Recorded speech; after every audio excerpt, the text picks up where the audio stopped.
And now, Mystery Theater.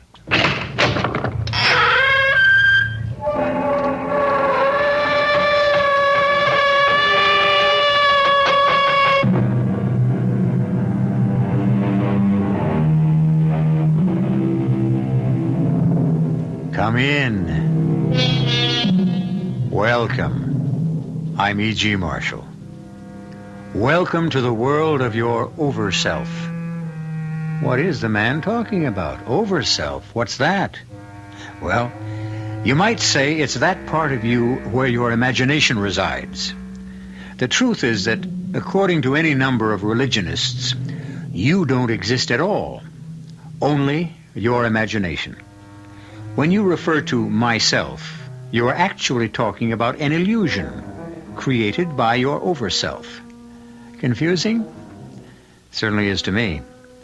And it was more than confusing to Amanda Phillips. You are not a ghost, Morley? Of course not, Amanda. Oh, I dare say you would call me a ghost, but ghosts don't really exist. They're people. They simply live on a different plane of existence. I don't know what to say. But then don't say anything. That's the trouble with people on your plane. They say too much. But these different planes of existence, Morley, it's confusing. I simply don't understand. You will, my darling. You will. If you dare.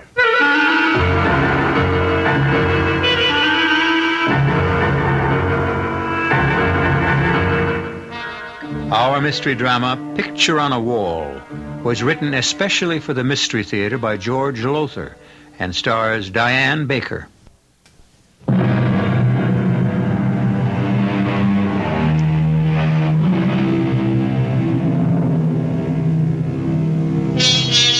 No, I didn't say you don't exist, that you are not really yourself. Those who devote lifetimes to the study of what we are and why we are here, who try to understand God and our relation to Him. I'm talking, of course, of priests, ministers, Buddhist monks, even philosophers. They say it. They say that the self is your conscious, the over-self your subconscious, and the super-self your unconscious. You understand? If you do, you're far more knowledgeable than I am, because I don't understand at all. And as I said earlier on, neither did Amanda Phillips. Well, here it is, Amanda. Hope you like. Gil Franklin, it's beautiful. I figured it would grab you, even though you did say you wanted to live in Greenwich Village. Yes, I did. All my life in Gladesville, Iowa, I've yearned to be an actress living in Greenwich Village. But this, it's so lovely. What? May I come in? Oh, Mrs. Broley, of course. Let me introduce you. Amanda Phillips, rising young star of the Broadway Theater, or soon to be anyway. Mrs. Broley, landlady. Delighted to meet you, dear. Is everything all right? Oh, it couldn't be more so. I never expected to find anything as, well, really enchanting as this. Not at what I can afford to pay, anyhow. It is only $45 a week, isn't it? Yes. Well, how can you afford to let it go at that? A place like this, furnished so nicely, those beautiful paintings on the walls, especially that big one over the fireplace, and the garden. You can walk straight from this room into the garden. It's just lovely. I should think you could rent this for 2 or 3 times what you're asking. Perhaps so, but... Yeah, well, you see, dear, I'm not only extremely old, but I'm extremely particular about whom I rent to. And as your fiancé will tell you... Mr. Franklin isn't my fiancé, Mrs. Broley. Oh, I thought... I have hopes, Mrs. Broley. High hopes. Well, now, you're such a nice man. I hope you realize them. Because certainly Miss Phillips is a most attractive and desirable... something wrong, Miss Phillips? That smell. Smell? Aroma, I should say. A scent. The scent of lavender. Why, it's a cologne I use. Yes, a cologne, lavender. Now, if there's anything I can do to help you get settled in, dear, anything you need, now you just pick up the telephone. Just to pick it up? It connects to a switchboard. I'll answer. Well, make yourselves comfortable. Strange. What? The smell of lavender. I didn't smell it until at least several minutes after she came in here. And another thing, it seemed to come from that direction, out there in the garden. And Gil, Yes? she's gone, but the scent, it's stronger. You're imagining things. I don't smell anything. And no, I don't have a cold. Very strange. Look, I've got to get back to the office, or the law firm of Belding and Maxwell will be firing their youngest partner. But I'll see you for dinner tonight, okay? Very okay. Pick you up at 7. Well, better unpack my bag, put things away. That scent. It must be coming from the garden. Locked, and no key. Yes, Miss Phillips. Mrs. Broley, the French doors into the garden, they're locked. Yes, dear. I keep them locked You do? for your protection. You see, anyone who wanted to could get over the fence around the garden and, well, an ounce of prevention, you know. Yes, but I want to use the garden. What I can see through the French doors, it's enchanting. That fountain. The fountain doesn't work, I'm sorry to say. Hasn't in years. Oh, even so, it'd be a nice place to sit. Those stone benches and everything. Would you bring me the key, please? Why, yes, if I can find it. Find it? I'm not quite sure what I did with it, but don't you worry now. I'll do what I can to find it. I certainly shall. Well, I just never. Never what, madam? Oh, what? Who are you? Norcross is my name. Morley Norcross. Do please forgive me. I had absolutely no intention of startling you. I turn around to find you leaning casually against the French doors. The open French doors. And you... How? How did you get here? Over the fence, you might say. And how did you open those locked doors? I didn't find them locked. Well, I did. Well, perhaps it's one of those knobs. You can open them from one side, but not the other. Let's have a look, shall we? I'd rather not, if you don't mind. I'm sorry. You're angry with me. I've offended you, Amanda. You know my name, Tit for tat. You know mine. but you told me yours. Then it's altogether possible that rather huge label on your luggage told me yours. Of course. See? For a moment well, you won't believe it, but I thought you might be some kind of ghost or something. I believe it. Might I have the pleasure of showing you your garden? If you will step through your French doors into your garden, then, Miss Phillips,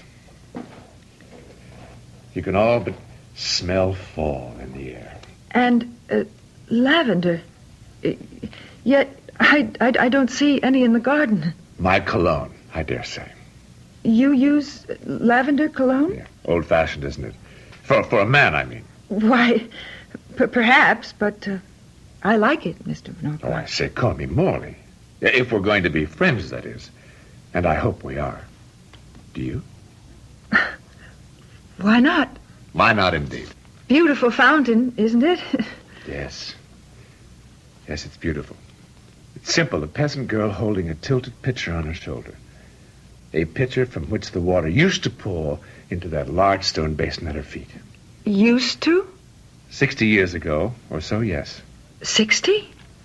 Well, how do you know that? Oh, how do I? Well, yes. You can't be more than, 40, say. Thank you, my dear. So how would you know that this fountain hasn't, fountained in more than, 60 years? 16 years, I said. 16. And, well, I know because I once lived where you're about to live. In that service flat, living room and kitchenette? Mm-hmm. Well, what did you do? What kind of work? I was a dramatic coach. You don't mean it. A dramatic coach? An excellent one, I might say. Would you, well, I hardly dare ask this, but, would you coach me? Of course. I fully intended to. You? Yes. Oh, now, Mr. Norcross. Morley? Morley. Well, you might have got my name off the luggage label, but you couldn't possibly know that I want to be an actress. No? No.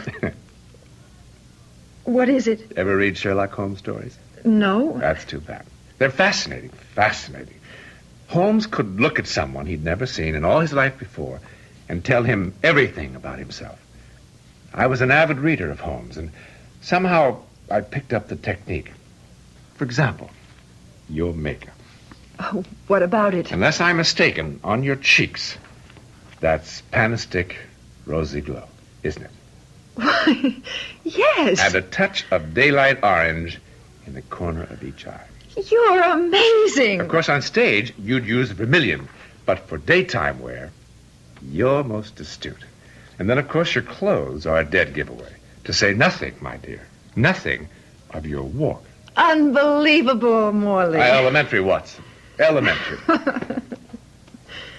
Would you like some tea? Do you have any? I mean, you just moved in. In my suitcase. Then I'd love it. Come along inside. No, then, and I'll sit here. I'll sit here. It's such a pleasant afternoon. I'll be as quick as I can.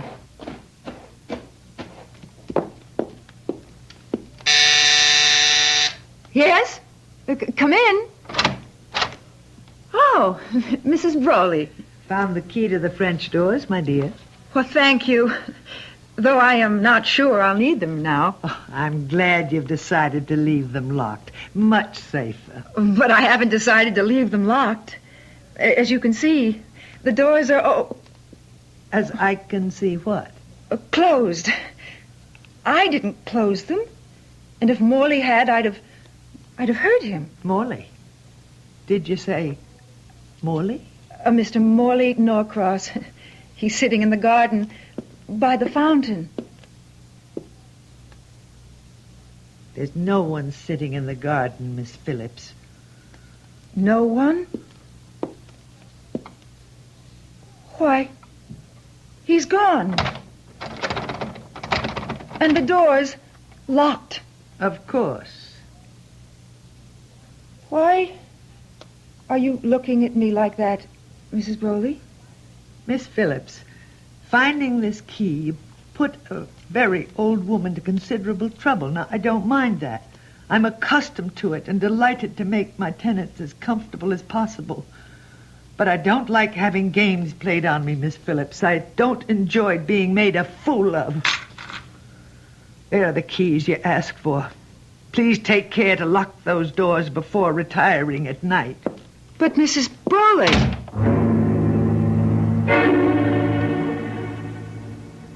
Amanda, you were dead tired, beat. You probably stretched out on that couch to rest and fell off to sleep. You dreamed it all. You had to. I don't remember lying down. Gil, I didn't. I started to unpack, and then the scent of lavender came to me even stronger than before. It came from the garden. I tried to go into the garden, but found the doors locked. And so I called Mrs. Broley. Yes, you told me all this. But, sweetheart, it couldn't have happened. It just couldn't. Well, if it didn't... Oh, I don't know. I just don't know. Neither do I. One thing I do know, though. I'm taking you out for the best dinner you ever had. You need it. I guess I do. Won't be a minute. Put on a new face. Okay. Know something? What? I did all right by you, finding this place. Comfortable, homey. Even the paintings on the wall. Not the usual crummy stuff you find in a place like this. Pretty good art. This one over the fireplace is a knockout. I haven't had a chance to look at it, really. It's by, I don't know, some name here at the bottom. Can't make it out. Dated, I can make that out. 1909. It's called The Dramatic Coach. Oh? Shows him, the coach, teaching a girl how to act. Very handsome guy. Tall, wavy chestnut hair, worn kind of long. Blue eyes, I think. Gray at the temples, strong nose, very strong nose. Oh, ready so soon? Let me see that. The painting? Yes, Amanda, what is it? the man in the painting. The dramatic coach, Gil. That's Morley Norcross.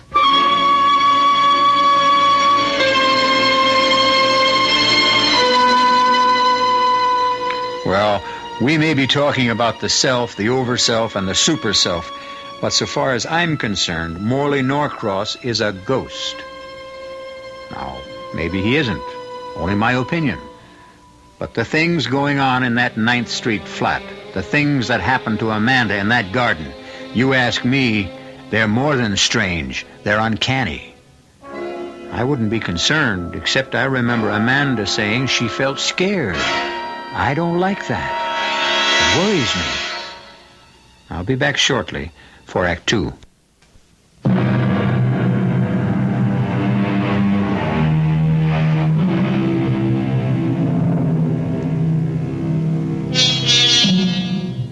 We're involved with an experience having to do with the occult, the esoteric.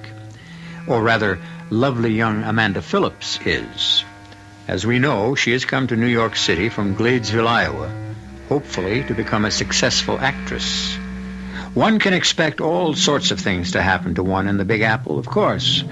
But what has already happened to Amanda on her first day is, well, to say the least, odd. The man in the painting is Norcross? The man you think you met out there in the garden? Gil, I know you think I'm spaced out. No, I just think you dreamed it all. Fell asleep and dreamed. Dreamed about a man who was the living image of the man in that picture?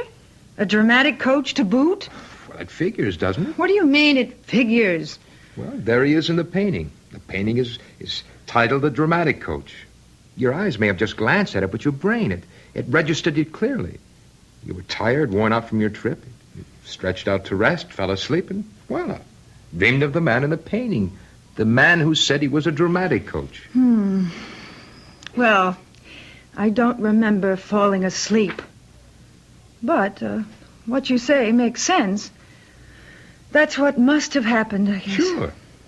And speaking of getting rest, young lady, you've had a long, tiring day, so I'm going to split. Oh, it's only 10 o'clock, Gil. You don't have to... No, you're tired. And now that I've got you here in New York, you can count on seeing a lot of me, if you want to. Oh, of course I want to. You sound as if you really mean that, Amanda. Oh, Gil. Sweetheart, you know how I feel about you. It's just that... The great white way beckons. It's a career on Broadway or nothing. No, a career on Broadway or marriage and kids. Oh, Gil, darling, look, I've got to try it first. I've got to satisfy myself that I've got talent or I haven't. That I can make it or I can't. That... Look, I've just got to have my chance. Be patient, please. For you will outdo the patience of Job. Good night, honey. Good night, my darling. Oh, I am tired. Into bed, Ethel Barrymore Phillips. What? Lavender. The scent of lavender again. From the garden. He's there. Sitting by the fountain. And I'm not sleeping. Not dreaming. Oh, locked. Keys.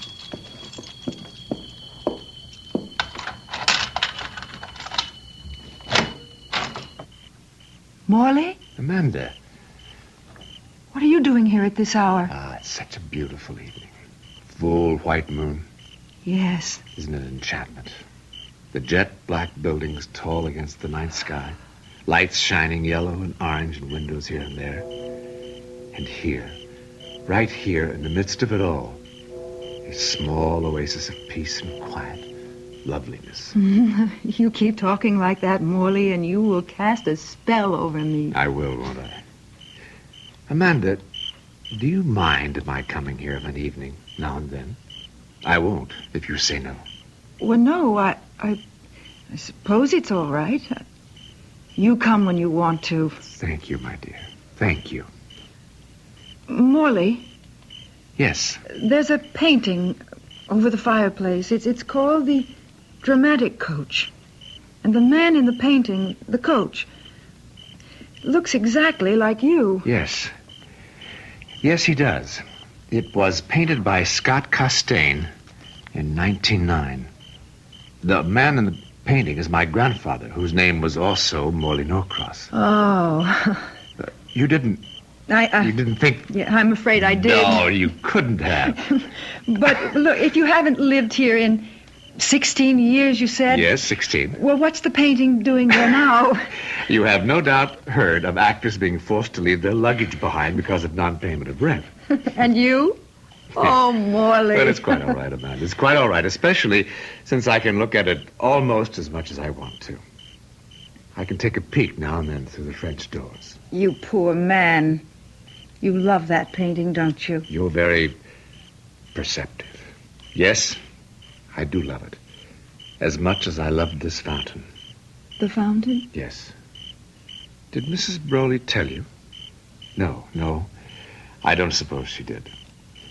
There's a legend goes along with this fountain. A legend? It's rather tragic. All the better. The more romantic. Perhaps. A man, someone who lived in that flat where you live now, as I lived, a man committed suicide at this very spot. Oh, no. Why? I think the phrase of the time was unrequited love. Oh, Morley. That is romantic. It didn't seem so then. What? I mean to say, the man must have felt the very depths of misery, experienced the most frightful emotional horrors to kill himself. He committed the greatest sin known to man or God. Suicide? No. Despair. And in despairing, renounced his faith in God. No one who believes in God, truly believes, can ever give way to despair. Amanda, you remember that. Yes, Morley, I shall. As for the legend, the fountain ran red with blood, his blood. And then it stopped flowing, just stopped. They've tried to get it flowing again and again, but they have failed every time. According to the legend, it never will flow again until someone, somewhere, sometime, does something so supremely unselfish, so totally and completely selfless, that the sin of suicide committed here is paid for. Beautiful. So beautiful. And when that happens, if ever it does, the fountain will gush forth once more. I was wondering... Yes? Would you have any objection if I came in, only for a moment, to have a closer look at that painting? Why, of course not. Come along. Thank you, Amanda. Your grandfather, was he a dramatic coach, too? Or did he just pose for No. He coached actors and actresses just as I do. Well, there it is. Yes, there it is. Amazing, the resemblance. Isn't it? Isn't it? Was your grandfather, was he the man who killed himself in the garden? Yes. And she, the girl in the painting. Oh, he loved her. He loved her. And she loved him. Or so she let him believe. She was one of his pupils. Beautiful. Talented. I can't tell you how beautiful. How talented. Oh, I shouldn't think you could, since you weren't born yet. Yes, that's quite true. Quite true. It's only hearsay. Well, what happened? Well, she began to get rather good parts and began to be known. And, well, she met a wealthy man and fell in love with him. Or some said his money.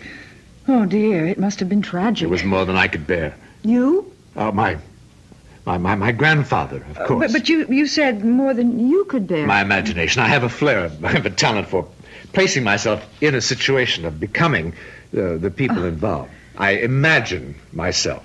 Well, you've played the game called imagination, of course. No, I've never even heard of it. Well, it's a wonderful game. And Incidentally, extremely helpful to an actor or actress. Would you care to play it? Well, Let's do. Now, let's imagine ourselves to be, well, those two people in the painting. all right. How do we go about it? First, look closely at the painting. Try to see every detail. Every detail. For instance, the furniture.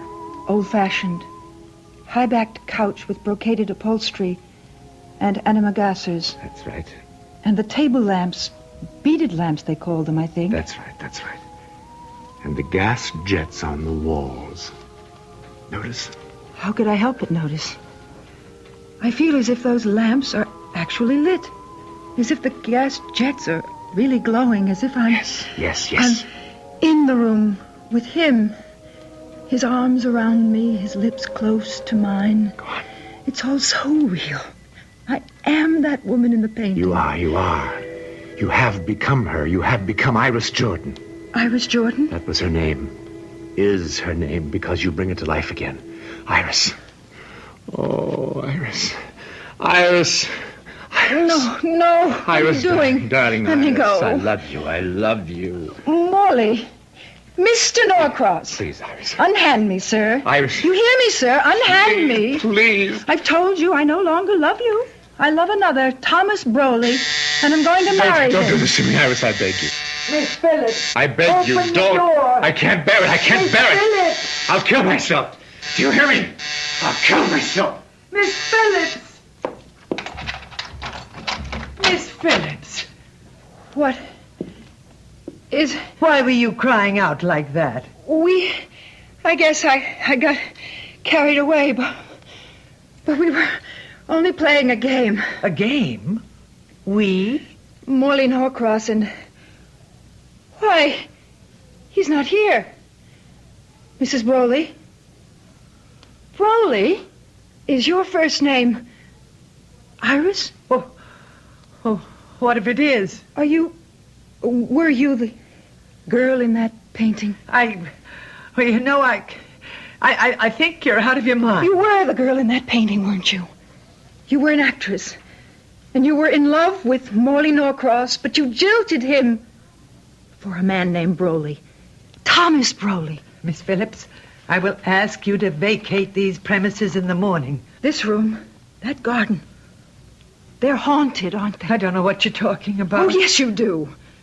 Not only the room and the garden, but that painting, all haunted by the ghost of Morley Norcross, the man you loved and then jilted more than 60 years ago. That's why you rent this place so cheaply. $45 a week. Tenants just don't stay here very long, do they? How long has it been since the last tenant, Mrs. Broley? How long? Well, more than a year. I see. What happened to the last tenant? Dead. Found dead in the garden. She'd been strangled. And that's why you weren't able to rent the place? No. The tenant before her... Found dead? Strangled? Yes, Oh, my dear child, I only pretended to be angry with you and demanded you to leave to save your life. After letting me rent the place? I hoped the haunting was over, but I see now it isn't. Morley's ghost will haunt this place, haunt me till the moment I die. You must go in the morning. No. No. I'm not afraid of ghosts, Mrs. Broley. But more than that, I don't want to leave. Don't ask me why. I don't know. I'm afraid I do. What? Because you've done what I'm almost sure the others did. They couldn't bring themselves to leave either. And they didn't know why. Nor did I then. But I think I'm beginning to know that. You've fallen in love with Morley Norcross, Miss Phillips. You've fallen in love with a ghost.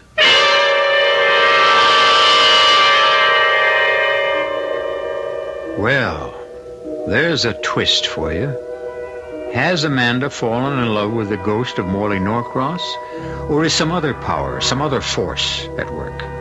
Let's not forget that we've been talking about not ghosts, but the baffling, the mysterious complexities of the human mind. I'll return shortly with Act 3.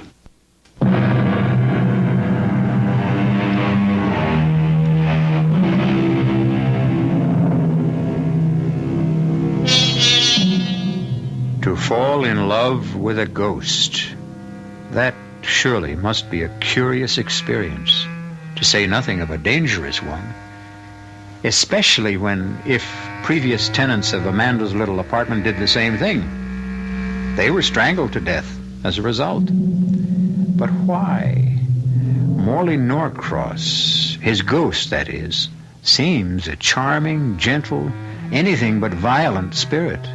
So why? Amanda certainly has no answer. As for Gil, the man who hopes to marry her... I just don't plain believe it. This story of yours of what happened here last night. It's true, Gil, every word of it. You can check it out if you want to. You're a lawyer. Go to police headquarters or wherever you go. Find out if 2 women were strangled here or not. If you believe all this, what are you staying here for?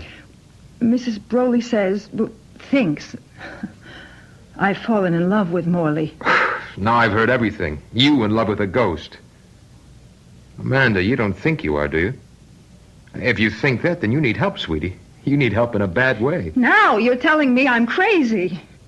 Well, if you're not, you certainly sound I think you better go, Gil. Now, wait a minute. Please, Gil. I take time off from the office to come down here and drive you to a tryout, your first audition for a Broadway play, and now you tell me to get lost. I'm sorry, but you get me so upset, so angry with you, and we've never quarreled like this before, never. Oh, sweetheart, I am sorry. I really am. Now, come on now. Dry the eyes. Oh, Gil. I can't believe you're in love with a ghost, but you wouldn't be in love with another man, would you? Don't be silly. Let's go or I'll be late for my audition.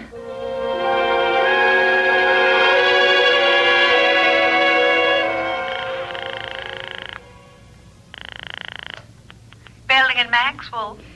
Gilbert Franklin, please. One moment.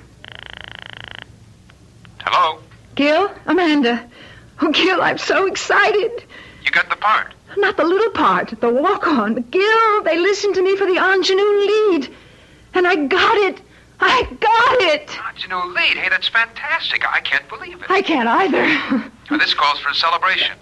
I'll take you out to dinner tonight. A champagne dinner. No. Let's celebrate here. At your place? I haven't cooked in a week. I'll go out and do some shopping. Okay, and I'll bring the champagne. Enough for the 3 of us. The 3 of us? You, me, and your ghost boyfriend. I don't think that's very funny, Gil. Uh-oh, I put my foot in it again. Forgive me. Now, come on, tell me you forgive me. I forgive you. And, honey, Yeah? ask Morley Norcross to forgive me, too. Well, I just never. I just never. You know, Amanda, that's virtually becoming a cue line for me. Morley. My dear, why have you gone so white? Why are you trembling so? I know now that you're a ghost. Oh. It makes me feel scary. Oh, please, no. The last thing in the world I want is to frighten you. That you ought to know that, particularly since I did all I could today to help you get the ingenue lead in Hope Springs Eternal. You? Didn't you know? Yes, I did. I felt something. Something that lifted me above myself, above my talent. That made me act as I've never acted before. But I didn't know it was you. It was. I was there all the time, coaching you. Now, still frightened of me? No, not really. Only, Yes. did you strangle them, Morley? The 2 women who lived here before you? Yes. I confess it, I did. Why? The painting there above the fireplace. I didn't tell you the whole story behind it. Why not? I was ashamed Ashamed? of what I did to Iris, or tried to do. You see, my dear, she didn't leave me for Thomas Broley just because she'd fallen out of love with me. I was the reason she fell out of love. My ungovernable temper. Temper? Rage is a closer word. Violent rage.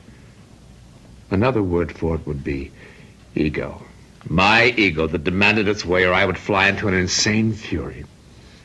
Iris, yes, the withered little woman who was your landlady, feared me, loved me, but feared me. And that is why she left me. That is why, let me also confess, I killed myself out there by the fountain. Not from despair, as I told you, not from misery, but from sheer, limitless, violent rage. And I have been paying for it ever since. Oh, Morley, you helped me today. How can I help you? Amanda, are you sure you want to? Oh, yes. Very sure? Very sure. Then meet me by the fountain tonight at 10 minutes of 12 tonight. 10 minutes of 12? That was the hour I took my life. Promise you'll be there. I'll be there, Morley. I promise.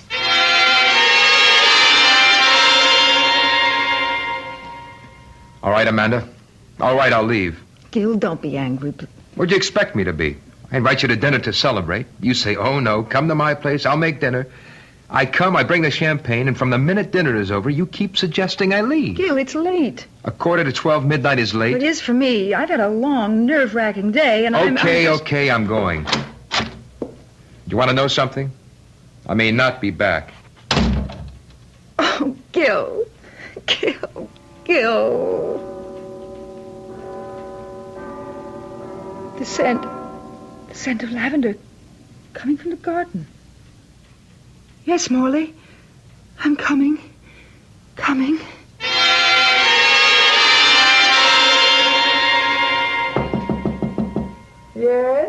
Yes, who is it? Gil Franklin, Mrs. Broley. Oh, just a minute. What do you mean, disturbing an old woman at this hour of the night? I need my rest. And I need my girl, Mrs. Broley. The girl I intend to marry. What's that got to do with me? Maybe nothing, maybe everything. All I know, there's something queer going on here, especially tonight. And I intend to get to the bottom of it. Mrs. Broley, I want to know the whole story. The whole story, you understand? Of what's happened in that room since Morley Norcross committed suicide over 60 years ago. Amanda, Morley. I startled you again. Not really. It's just 10 of 12. And a beautiful moonlit night. Very beautiful. You're ready. You're sure you're ready to keep your promise. Yes. Oh, yes. What do you want me to do? Amanda, you think of me as a ghost. You are. Ghost, it's only a word, my dear, because I am dead doesn't mean I don't exist. I do. I am as alive as you, only I live on a different plane of existence now. A different plane of existence? You might even say a different level of consciousness. I don't understand. No mortal does. No mortal can. Try. It's as simple as this. Nothing is. Nothing begins, nothing ends. It's all the same. A continuum. Only on different levels, varying planes of life, of living. To sum it up, my darling, there is no such thing as life. No such thing as death. I guess I don't understand. You know, the level I'm on, I don't understand all of it either. This only do I know. The world that was once mine and is now yours is nothing but illusion. Illusion, my dearest. That is all it is. So it will be only an illusion you leave now. Leave? My world? To enter mine. Oh, You promised. Remember, you promised. yes, but... Oh, Morley, how can I leave it? My world? Illusion.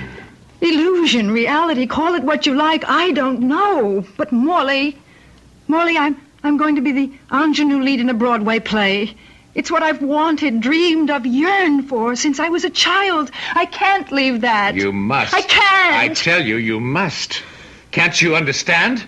What you're leaving is nothing. Nothing to what you'll find on my plane. I'm not taking anything from you. I'm giving you everything. But what I want... You promised! You promised! Rotten hell if you didn't promise. You're strangling me. You promised. Morley, You promised me! Dead And I'll keep my promise. I didn't say I wouldn't. Only that I wanted something else. So much. So much. You wanted it? That much? You want it? That much? Yes. But you would give it up? For me? A promise is a promise. Oh, and a selfless act is a selfless act. What? Amanda? Amanda? She's not here in the room. The girl... Look, Amanda. Look. And listen. The fountain. It's flowing again. And birds singing in the garden at midnight. Remember I said the fountain would never flow again, the birds sing no more, until someone, somewhere, sometime, did something so supremely unselfish, so totally and completely selfless, that the act of suicide committed here, my suicide, would be paid for. Oh, Amanda. Amanda. Amanda? I knew it would be you. I knew it. Amanda? And I was right. Amanda. Gil! Oh, Gil! Darling, darling. The fountain. Oh, my God, the fountain. Yes, it's flowing again, Mrs. Broley, and the birds are singing. I don't understand. Don't try. Just don't bother trying, Mrs. Broley. But I must, because I've always had the feeling that if ever the fountain started again, I would stop. You would... Oh. Gil, catch her. She's fainted. No, Amanda. She's dead. Not dead, Gil. Alive. Very much alive. On another level. Another plane of existence. And oh, God, make it a happier one for her. And Morley. Planes of existence, levels of consciousness, the self, the overself, the super-self. What do I know? Comes to that, what do you know? We don't. Because if what I read, what they tell me is so, our brains simply aren't equipped to understand. I once asked a Buddhist monk about this, and he said, you mustn't try to understand. Just experience. That says it all, I guess. I'll be back shortly.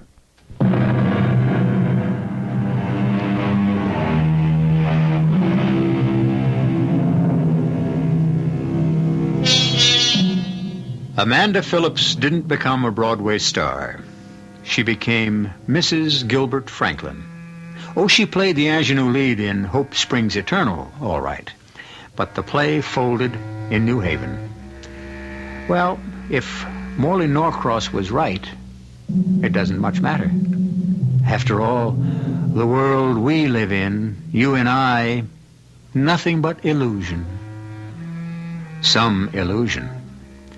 Our cast included Diane Baker, John Newland, Ann Seymour, and Dennis Cole. The entire production was under the direction of Hyman Brown. This is E.G. Marshall inviting you to return to our Mystery Theater for another adventure in the macabre. Until next time, pleasant dreams.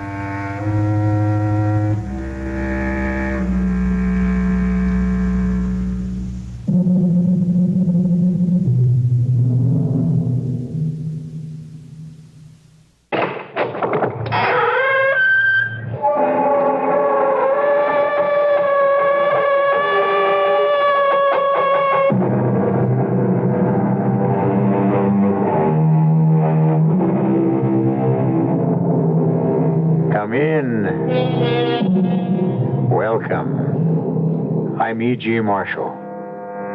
Some people call our kind of entertainment escape fiction.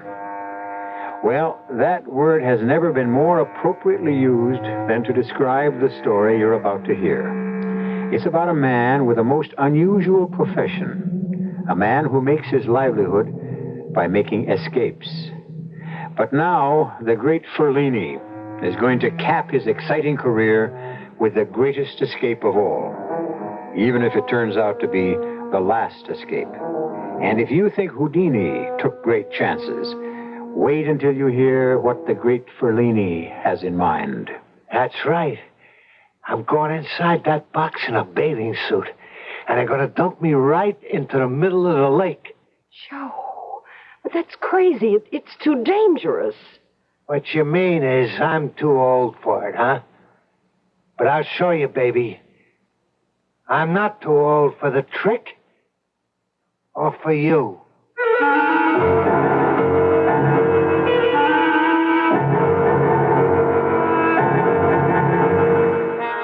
Our mystery drama, The Last Escape, was written especially for the Mystery Theater by Henry Slessor and stars Joan Lovejoy and Robert Dryden. It is sponsored in part by Anheuser-Busch Incorporated, Brewers of Budweiser, and Buick Motor Division. I'll be back shortly with Act One.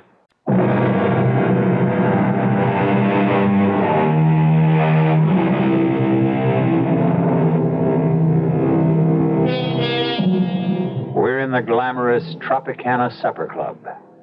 The music is playing, the palm trees are swaying, but unfortunately, the music is being produced by a sleazy three-piece band, the palm trees are papier-mâché, and the Tropicana isn't in the tropics. It's New Jersey. If there is any glamour here, it's the glamour of illusion. And that's what the customers have come to see.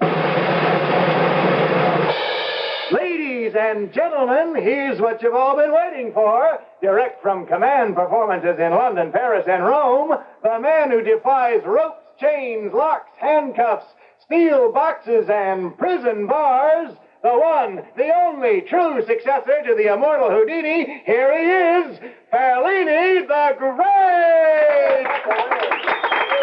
Thank you, thank you. Ladies and gentlemen, it's a great pleasure to be here with you this evening. You know, some people have asked me why I do these things, why I continue to risk injury and even death in order to demonstrate my ability to escape from any bonds devised by mortal man.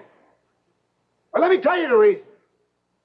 It's because of a deep, abiding love of liberty, to demonstrate the indefatigable spirit of man in his quest for personal freedom. A freedom which each one of us enjoys in this wonderful country of ours.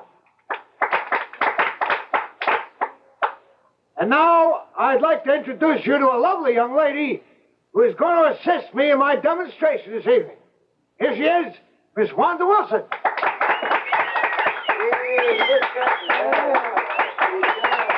As you can see, Miss Wilson is holding something in her hand.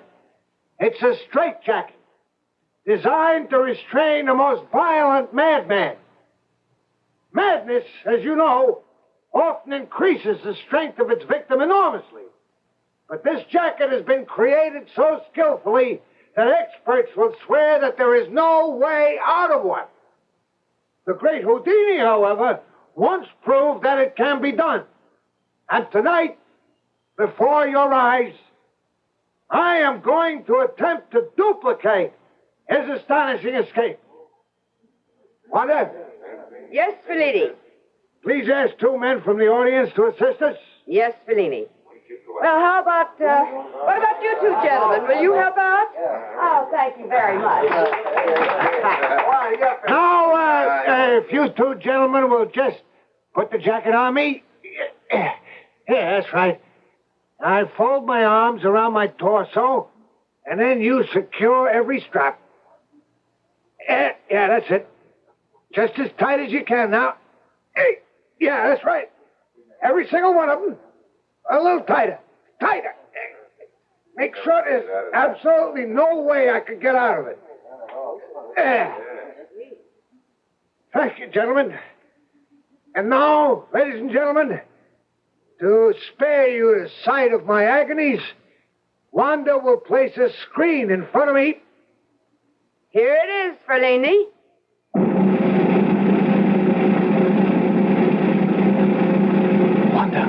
Wanda, can you come here a minute? No, Tommy, not now. The actor's I got to talk to you. Can you meet me later? I don't know. Please. I'll try. That's all I can say.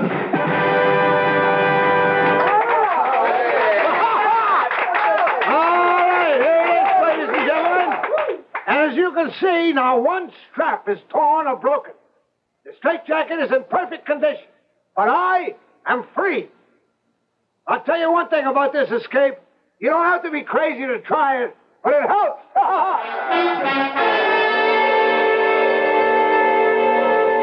Wanda, I'm over here. Tommy, I can't talk too long. Why'd you come out without a coat? You'll freeze to death. Well, I couldn't very well have put a coat on. Joe would have asked where I was going. Where is he now? In the dressing room. And I got to get back there. Oh, he really keeps tabs on you, doesn't he? And you know how he is. What did you want? You know what I wanted. To see you. To see you alone for a change. Oh, Tommy. They really liked your husband tonight, didn't they? Oh, it's that kind of a crowd. They liked you, too. Thanks. I didn't mean it that way. I mean, well, you know what I think of you, Tommy. Your singing, I mean. Is that all you mean? My singing? Tommy, don't. Not here, not in this filthy alley. Where, then? There's no place I can ever see you. No place at all. But it can't be helped. Joe has to know where I am every minute. He goes crazy if he doesn't see me around all the time. Not that he's jealous. He thinks too much of himself to be jealous of me. He just has to know I'm around, admiring him, waiting on him hand and foot. He treats you like a slave. Tommy, I got to go. He's probably foaming at the mouth right this minute. Wanda, please, listen. One kiss. One. All right. Oh, Lord, why does someone like you have to come along now?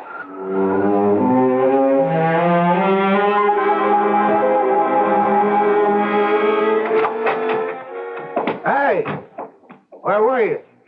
I told you, I went to get some cigarettes from the machine. You shouldn't smoke. I never smoked in my life. You think I could have lungs like mine if I smoked? I got the lungs of a 20-year-old, you know that? Yeah, I know. Boy, I really felt good out there tonight. I could have done a steel box bust out tonight. That's how good I felt. Hey, you see that little guy who put me in a straitjacket? Little guy thought he was going to fix me. See how tight he worked the straps? I was there, Joe. The little guys, they're the worst. It's a pleasure to fool them. Joe, what do you say? You just going to keep staring into that mirror all night? I like what I see. Don't you like what I see? I never knew anyone who liked to look at himself the way you do. 49 years old. Nobody would ever take me for 49. What do you say? You're a Greek god, Joe. And speaking of Greeks, we're invited out to dinner tonight. Roscoe is buying. Roscoe, he spoils my appetite. You hear him talk, the escape business is dead. He should have seen that crowd tonight, that's all I say. He's no different. Well, he booked you into this job, didn't he? He ought to know if it's dead or not. Only thing wrong with the escape business, it don't get enough publicity. That's the only thing. All right, Joe. Everything comes back. Old movies come back, old songs, even old clothes. Only you gotta make a splash. And I mean a splash. Joe, you're not going to start that again, are you? Start what? With Roscoe. You're not going to start talking about that water business again, are you? I'm sick of that subject. You're getting old, Wanda. That's your trouble. The water trick is the best idea I had in years. Don't talk to me about age. You're no chicken, Joe, and don't forget it. An escape like that could be too much for you to handle. So I'm no chicken, huh? Listen, sugar. I count 10 new wrinkles on your face since last week. Take a good look in the mirror. Oh, stop it, Joe. Go on, take a look. You're hurting me. Go on, I said. Look at yourself. Stop it. You calling old, huh? I'm younger than you, baby. On account I keep in shape. All right. Just let me go. That's right. Turn on the tears. Not everybody thinks I'm old, Joe. Not everybody.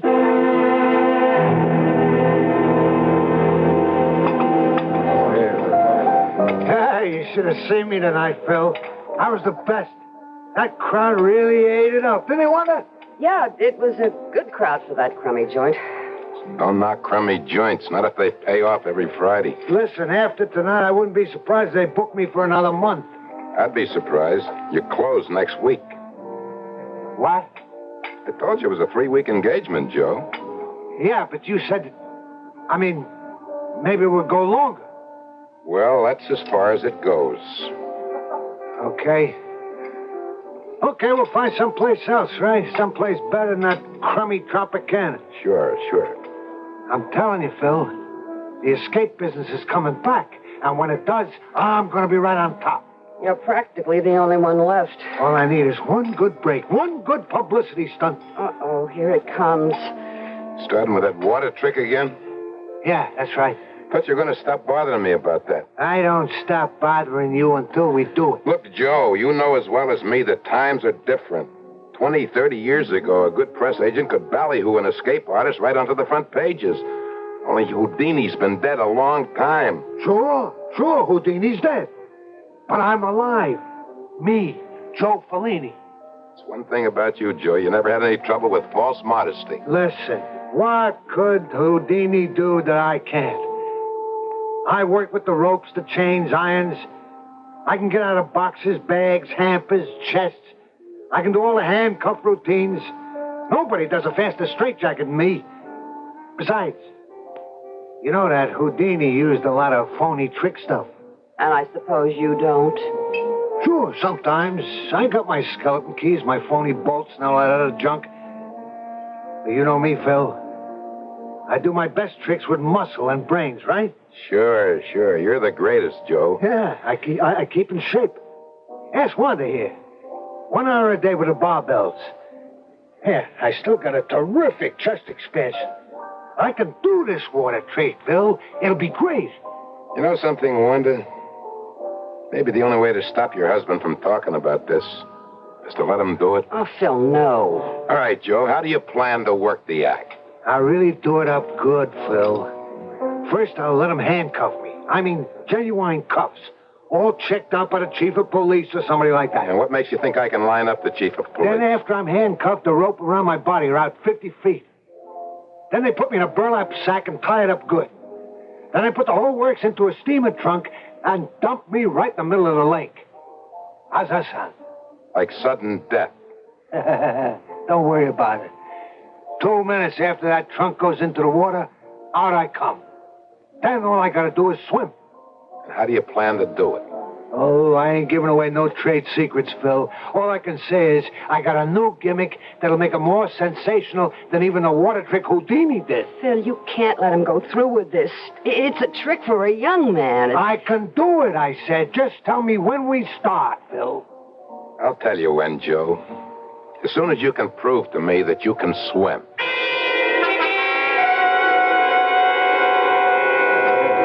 It's really a miracle. I never thought you'd be able to get away from that guy, Wanda. Oh, Joe finally went someplace he couldn't take me. Where's that? To a men's gym. He went to swim in their pool. What for? Oh, he's going to do a trick. He calls it the water trick. He gets handcuffed and tied and all that, and then they dump him into the lake in a big steamer trunk. Ooh, that sounds pretty dangerous. Well, the only danger would be Joe getting too winded to swim to the surface. I know he can get out of the cuffs and the ropes and all that, but... It seems to me that if the slightest thing went wrong... Oh, he'll take all the precautions, or we will, rather. We? Well, I help him out with the trick part of it. Oh. Then there is a trick. Part of it's a trick, naturally.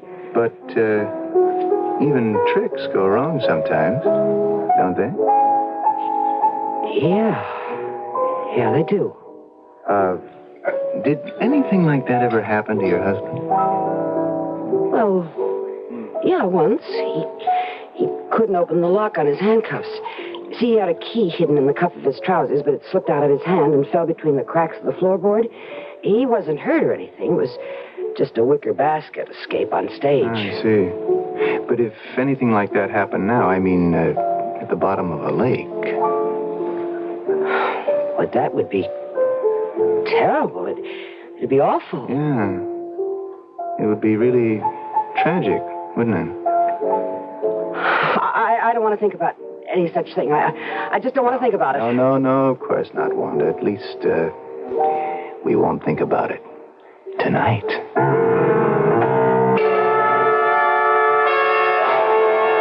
Well, unless I heard wrong, it sounds to me that I've just heard a conversation about murder. No, the word wasn't spoken. The plans weren't made, but it wasn't difficult to hear between the lines. Will Mrs. Joe Ferlini really spoil the grandiose plans of Ferlini the Great? We'll find out when we return shortly with Act Two.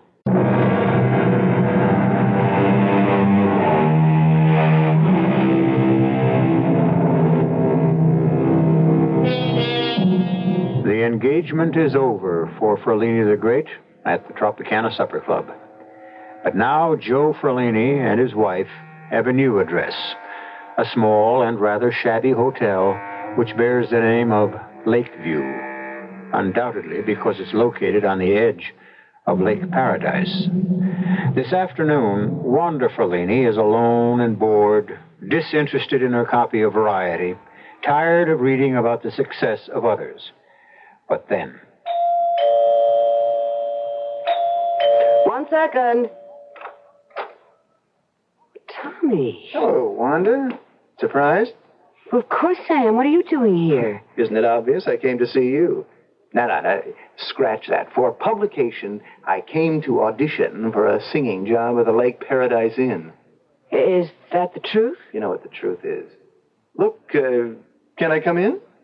Oh, yeah, of course. I've already tried to get a job at the inn. Nothing doing there. But Ferlini doesn't have to know that, does he? You shouldn't have come here, Tommy. It won't look right. Where is he? Joe? He's at the lake swimming. That's all he's been doing for days now, practicing his swimming. Then he's really going to go through with it, the water trick. Oh, he's going through with it, all right. His agent, Phil Roscoe. Yeah, I know. Well, he's actually getting excited about it. Can you imagine? He's been doing a terrific job of lining up publicity. Publicity won't help Ferlini, Wanda. You know it won't. He's old hat. That escape stuff died when Houdini did. Well, you never know, Tommy. I mean, he's actually gotten the local chief of police to cooperate. He's going to make sure that the handcuffs are absolutely genuine. But your husband can still get out of them, right? Oh, yeah, he always does. How? Tommy, I told you I didn't want to talk about that anymore. I don't like what you're... Well, you know what I mean. You don't like what I'm implying, right? No, I can't blame it on you. I'm the one who did all the implying. I'm the one who said that if one little thing goes wrong, Joe's a dead man. He'll drown. One little thing. We've got to stop this. Good Lord, we can't talk about murder like it's something casual. Murder? Isn't that what we decided? Just because something goes wrong with the act, that isn't murder. We're not going to be arrested for it. Please, Tommy, I'm trying to forget what we said. Did you forget saying that you love me? No. No, I didn't forget that. Is it still true? Oh, you know it is. Wanda. Tommy, don't. What if he walked in? Then you know who'll get murdered. You and me, both of us. How's he been treating you? Worse than ever. Every day it's worse. All he thinks about is the act, night and day. Escape. Oh, sometimes I think I'll go crazy, Tommy. I mean it. Easy. He wakes up in the middle of the night, throws off the covers, and takes a bow. Wanda, what's this? What? These handcuffs. Are these the ones he uses in his act? Well, those are the new cuffs. The ones he plans to use for the water trick? Yeah, that's right. They look real, all right. They are real. Oh, they're not trick handcuffs? No. This police chief who's going to inspect them, he's an expert in this kind of thing. Oh, he'd spot a trick cuff in 2 seconds. But Ferlini still gets out of them. Well, he has to, or he can't get out of the ropes, or the sack, and then the steamer trunk. Okay. Then tell me how he does it. Well, you must know, Wanda. Yeah, I know. Well, then show me. Okay. Hey, what are you doing? Putting the cuffs on you. I'm no escape artist. I'll show you how to be one, Tommy. There. Now, see if you can get your hands loose.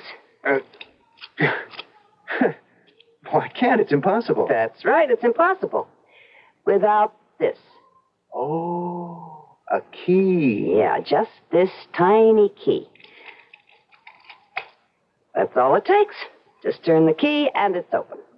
Now, you telling me that he has the key with him when he goes into that lake? Well, of course. There's no other way. I mean, the key is hidden someplace, like in the trunk or the bag, someplace like that. Oh, he can't take the chance with this trick. Every single piece of equipment will be thoroughly checked out by the police. Well, then how will he manage the key? Well, he hasn't told me that yet. Usually he has it sewn into the cuff of his trousers. Uh-huh. And is that what he's going to do now? Well, I just don't know, Tommy. Well, all I know is this. What we talked about still makes sense to me. Very good sense. All you have to do is make sure that Ferlini the Great has the wrong key.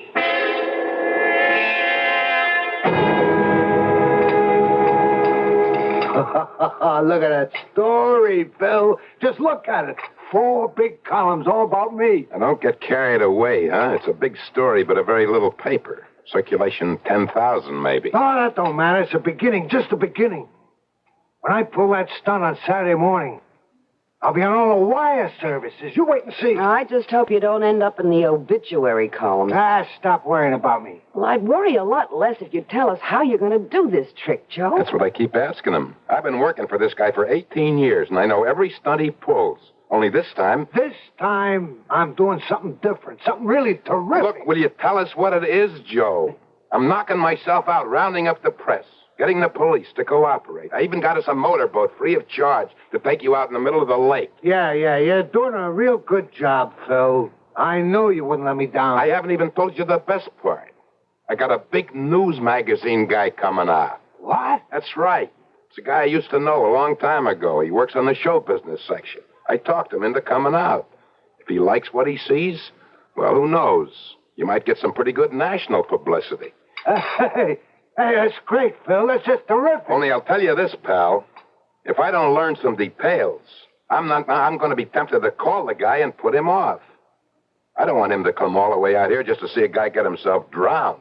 That's not the kind of news I want to see printed. Come on, Joe. Tell us what you're going to do. Okay. You want the scoop? Here's how it goes. The steamer trunk is no problem. It'll have a phony bottom. The canvas bag is no sweat either. That'll be the usual type I use. Pull the thread on top, the whole seam comes open. Yeah, I know about those gimmicks. As for the ropes, that will be pure muscle. I'll just make with the chest and muscle expansion. By the time they load the trunk on a motorboat, I'll be out of the ropes. By the time they're ready to dump me in the lake, I'll be out of the canvas bag.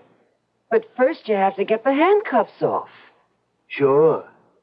That's the most important part. What's it going to be, the key in your cuff? Well, what's so funny? There ain't gonna be any cuffs. What? You heard me. I figure that's the first thing those smart guys will be looking for. Me having a key hidden. So I'll fool them. Completely. How? I mean, I'll let the cops examine me from head to foot to make sure I'm not hiding a key on me. And instead of pants, I'll wear a bathing suit. Are you nuts? Joe, you've got to have a key. There's no other way to get those handcuffs open. Oh, sure. I'll have it on me. Because you're going to pass it to me, honey. Me? That's right. Well, how will I do that? And get away with it? Ah, that's the part I just dreamed up, and it's a beauty. You're my wife, see? You're going to have to kiss me goodbye before I go into that steamer trunk, right? Yeah? Well, guess what you have in your mouth when you give me that kiss? The key. Yeah, that's right. you'll kiss me bye-bye and pass that key from your mouth to mine. And that way, I'll be able to slip the key into the lock with my teeth. Get it? It's a good gimmick, Joe. It's beautiful, Phil. Beautiful. It can't miss. Yeah. Yeah, it does make sense. Nobody would think it's strange that I kiss you goodbye. Yeah, most natural thing in the world, honey. After all, any wife would kiss her husband when she may never see him again. That's it, Joe. Just breathe deep. Get plenty of oxygen into your lungs. You're going to need it. Oh, stop worrying about me, Phil. I feel great. I feel terrific. Hey, how's that crowd out there? It's okay. Maybe 100 people. I didn't count it. Yeah, but that guy's there, isn't he? One from the news magazine? Yeah, he's here, and a couple of other newspaper guys. One of them from New York. Yeah, it's going to work, Phil. I can tell. I'm going to really make it back to the big time. Well, if you're ready, the chief is waiting for you. I'm ready.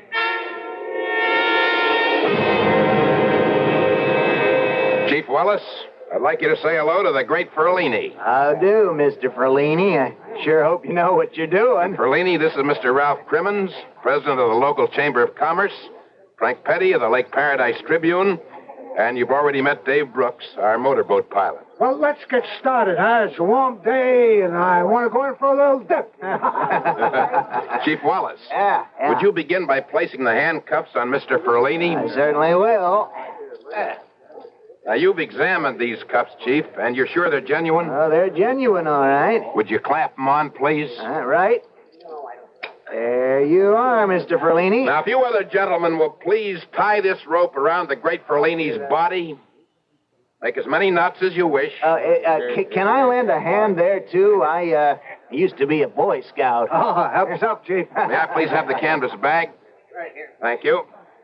Now, as soon as these gentlemen have finished tying up the great Ferlini, we'll put the canvas bag over his head and lower him into the steamer trunk. Don't worry, Wanda. I'm going to be fine. Perhaps you'd like to kiss your husband goodbye, Mrs. Ferlini. From the looks of things, I'd say that would be a very good idea.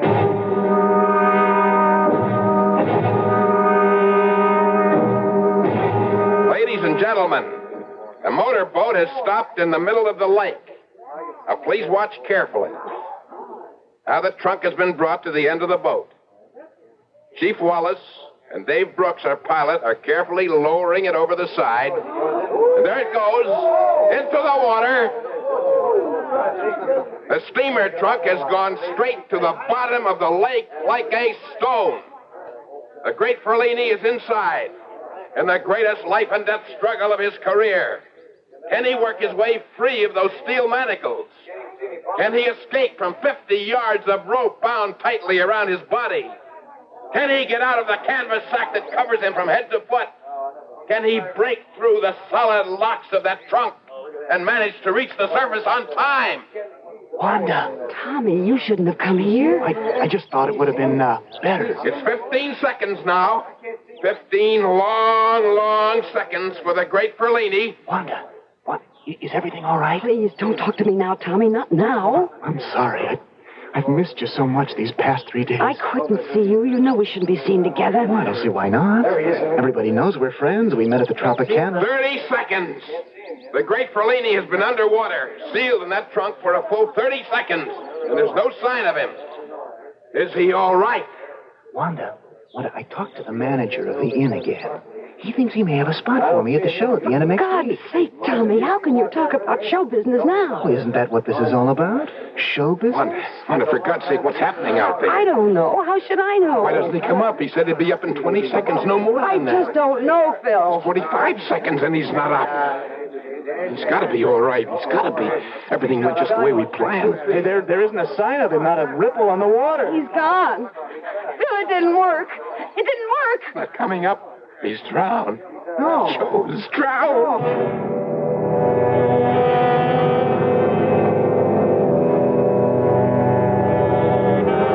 Well, it looks as if the trick has failed. Or perhaps you could say that the trick has been too successful. The one played on Ferlini the Great by his not-so-loving wife. Now, the question remains, Will the crime go unpunished? Or does fate have at least one more trick up its sleeve? We'll find out shortly when we return with Act 3.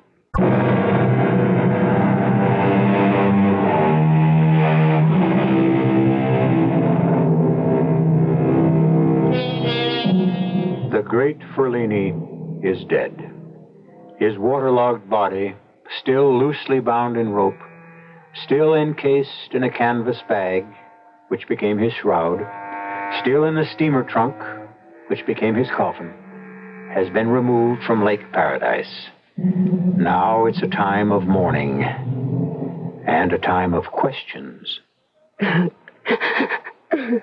really sorry to be bothering you folks at a time like this, but in cases like these, we need to produce certain facts for the coroner's office. You understand? Yes, of course, Lieutenant. It's just that there isn't much to say about Joe's death. Things went wrong. That's all there is to it. Well, that's what we'd like to know. What things went wrong, exactly? How can anybody answer that? So many things can go haywire with an act like that. That's the truth, Lieutenant. An escape act is a matter of split-second timing. Everything's got to be done carefully, precisely. If one factor goes badly, well, you saw what happened. I told Joe not to go through with this. He was just too old for such a dangerous stunt. He'd never tried this water trick before? No, never. No. It was Houdini. Houdini did it. Joe always wanted to do something to make him better known than Houdini. Houdini's been gone a long time. Did he still consider him competition? Yeah, that's the way Joe was. Alive or dead. The only thing that mattered was reputation. Fame. Did you try to stop him from this attempt, Mrs. Ferlini? Yes, I did. I did everything I could. I pleaded with him. I begged him. Maybe it was my fault, Lieutenant. Maybe I should have listened to Mrs. Ferlini. But Joe just kept after me about it until... His reflexes were too slow. That was the real trouble. Well, that makes sense, I guess, Mrs. Ferlini. But it isn't a fact. I still need a rough idea of what might have gone wrong. I guess that means you'll have to tell me how he intended to get out of that steamer trunk. Well, I don't know if we can do that, Lieutenant. You mean you don't know? Well, I mean, it's still a professional secret. The man is dead, Mr. Roscoe. Yeah, but just the same, I mean, well, you don't know the pride people like Joe Ferlini take in their work, in their methods. If I tell you how he did his tricks, it would be kind of a betrayal. Look, I appreciate how you feel, Mr. Roscoe, but I'm not going to publish any expose on the man. I've just got to supply some answers for the record. Well, I just don't see the point of it. It could have been any of a dozen things. Well, just name some. All right. Obviously, he couldn't get the handcuffs off. The key must have dropped out of his mouth. What key? You didn't find a key? We weren't looking for one. Well, there was a key, all right. Wanda passed it to him before he got into the trunk. But his arms were bound to his side. How could he open the cuffs, even with a key? With his teeth. Joe's done that 100 times. But this time, well, he couldn't make it. Well, we searched the trunk. It was empty. It probably fell out of the trunk when they opened it. It's only a tiny key. A fish probably swallowed it by now. I see. And if Ferlini couldn't get out of the cuffs... He couldn't get out of the ropes, or the canvas sack, or the steamer trunk. And then the air began to give out. Oh, Phil, that's enough, please. That's enough. Yeah, Mrs. Ferlini, okay. I guess that's enough for today. It's pretty obvious what happened, and I guess it'll be obvious to the coroner, too. Death by misadventure.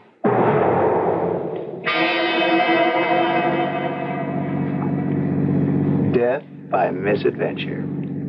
Now, that's what I'd call a perfect description. Oh, how can you sound so happy about it?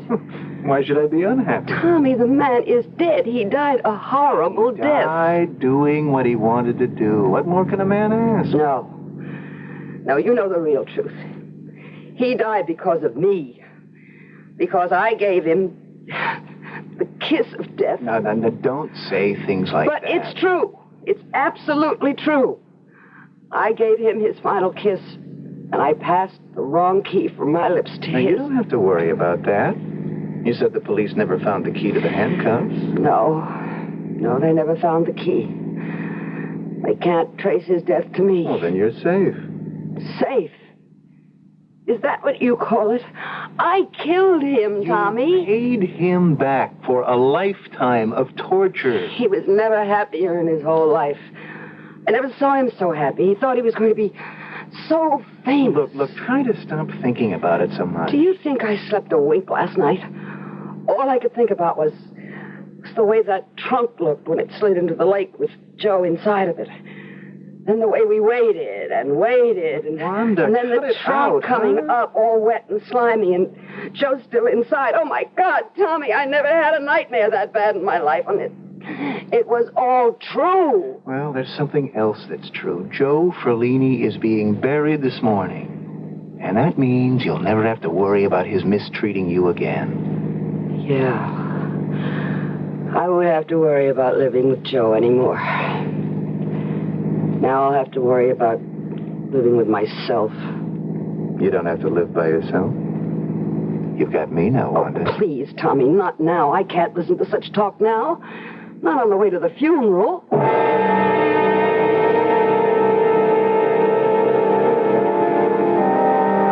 Dear friends, we are gathered here today to consign the mortal remains of Joseph Martin Ferlini to the earth which bore him.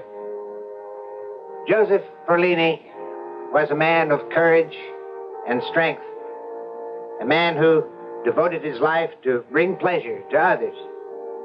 He was, in fact, a man who sacrificed his life to that devotion. He used to say to his audiences, "I wish to demonstrate that there is something in the human spirit which cannot be chained. And there is something called the human soul which cannot be kept behind bars." This was Joseph Ferlini, who died performing the work of his life. And who can say... Excuse me? Is this a Ferlini funeral? Right. I beg your pardon? I don't mean to interrupt you, Reverend, but this is the Ferlini service, right? Yes, that's true. Well, I'm sorry to break this up, but I'm from the county coroner's Bill, office. what's going on? I don't know. Let's go see. Really, I can't imagine what this is all I'm about. afraid the funeral services can't continue. You see, we have orders to attach the body of Joseph Ferlini. Yes, but surely... What's going on here? What's the matter? I'm sorry, ma'am. Are you Mrs. Ferlini? Yes? Why'd you stop the service? I have a court order. Now, the coroner is requesting a further examination of the remains. What? I'm afraid I'll have to open the coffin, Mrs. Ferlini. Open the coffin? You can't mean that. He's going to be buried. You can't open his coffin Come here. on, you can't get away with that. I don't have any choice. Now, there's a caretaker's cottage on the grounds, and we can use that for the examination. Would you gentlemen please pick up the coffin and follow me? Phil, don't let them do it. Hush, Wanda. It's all right. I'm sure it's just a formality. Please. The sooner we get this over with, the better.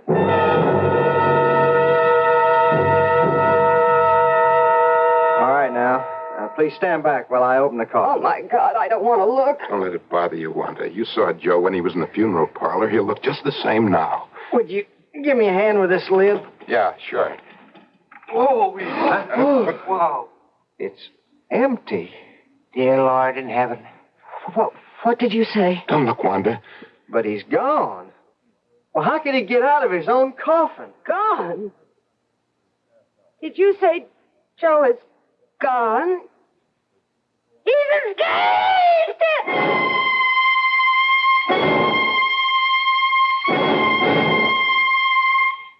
All right, Mr. Roscoe, let's hear the whole story from the beginning. Look, I'm really sorry about this, Lieutenant. It was just something I couldn't help.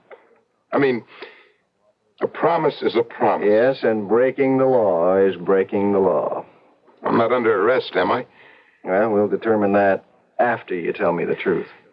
Well, you got to understand the way things are in my profession. Everything is showmanship. Everything. That's what my life has been for the past 30 years. Is that how long Ferlini was your client? Practically. In the early days, everything was different. Ballyhoo, crazy stunts, way out schemes for getting publicity. You know how it is. What about the missing body? Well, it was like a pact that I made with Joe. A pack? Yeah. That's the kind of guy he was, a showman to the end. And I really mean the end. Well, what was the deal? He made me promise him that if anything happened to him, if he died, that I would arrange for one last escape. Something that would make him remembered even longer than Houdini. Are you telling me this was all a cheap publicity stunt? No, it was a trick, Lieutenant. That's the word for it. I slipped the undertaker $100, and he arranged to have Ferlini buried someplace secretly. Then he put an empty coffin in the hearse with some slates in the bottom to give it weight. Oh, for the love of Pete. Man from the coroner's office. He was a phony, too. It was an actor I hired so we could open the coffin right on the spot. You see what I mean? Showmanship. Yes, I see what you mean, all right. But I suppose you know what the effect of your showmanship has been. What do you mean? I'm talking about Mrs. Ferlini. Yeah, I feel rotten about that. But I couldn't tell her in advance, Lieutenant. Joe made me swear not to tell anyone. He wanted the mystery to last forever and ever. The last escape of Ferlini the Great. But considering what happened to Mrs. Ferlini, you had to tell the truth. Yeah, I had to. Tell me, how is she, Lieutenant? Where have you got her now? As a matter of fact, she's right next door. How's she doing? Look for yourself. Oh,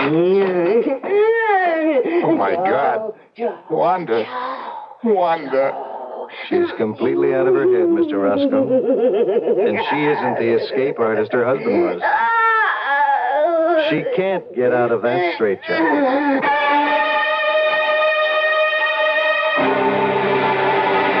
Well, so Wanda Ferlini does go to prison for her crime. But in this case, it's the kind of prison whose bars are created in one's own mind. And it may well be the most cruel and unusual punishment of all. By the way, you may be interested to know that some doctors prefer to call a straitjacket a camisole. I think it's a much more suitable word, especially if it's going to be worn by a lady. I'll be back shortly.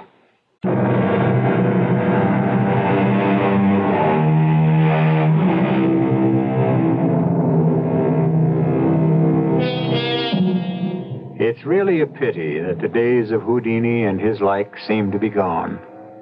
However, we think Joe Ferlini was right. Everything does come back.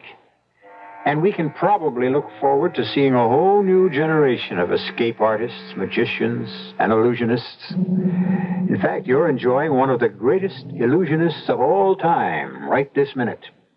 It's called radio.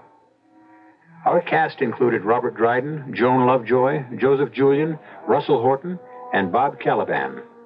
The entire production was under the direction of Hyman Brown. Now, a preview of our next tale. You mean she felt that guilty about what had happened? Guilty enough to seek punishment for herself. And she did. She punished herself by losing the use of her legs. And so your treatment was able to cure her. Yes, I'm happy to say. It couldn't cure me. See, I didn't lose the use of my hands for any kind of reason like that. I mean, it's just some sort of nerve damage. Well, if that's the diagnosis of your physician, that it's purely physical and incurable. Oh, but I didn't say that. See, I mean, my doctor has never used the word incurable. I have been hoping for years that it would just heal itself. I can't go on living like this. I want my hands back. Oh, dear God, I want my hands. Radio Mystery Theater was sponsored in part by Contact, the 12-hour cold capsule. This is E.G. Marshall inviting you to return to our Mystery Theater for another adventure in the macabre. Until next time, pleasant dreams.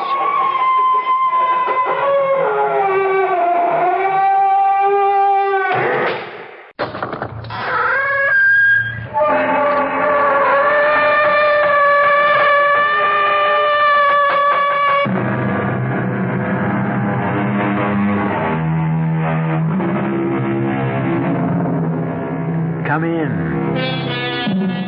Welcome. I'm E.G. Marshall. Take a chair or stretch out on the sofa, whatever you like. Are you old enough to remember the opening of a popular daytime soap opera? And now, When a Man Marries, the tender story of young married life dedicated to everyone who has ever been in love. Of course, we've changed the title by one word and made it When a Man Marries. But everything is changing so fast these days, that shouldn't surprise anybody. The conventional wisdom is turning to nonsense before our astonished eyes. And the day may not be far off when the man, not the girl, walks proudly down the aisle to join his eager bride at the altar. Stranger things have not only happened, they are happening right now. Our mystery drama, Mind Over Matthew, was written especially for the Mystery Theater by Elspeth Eric and stars William Redfield. It is sponsored in part by Anheuser-Busch Incorporated, Brewers of Budweiser, and Buick Motor Division. I'll be back shortly with Act One.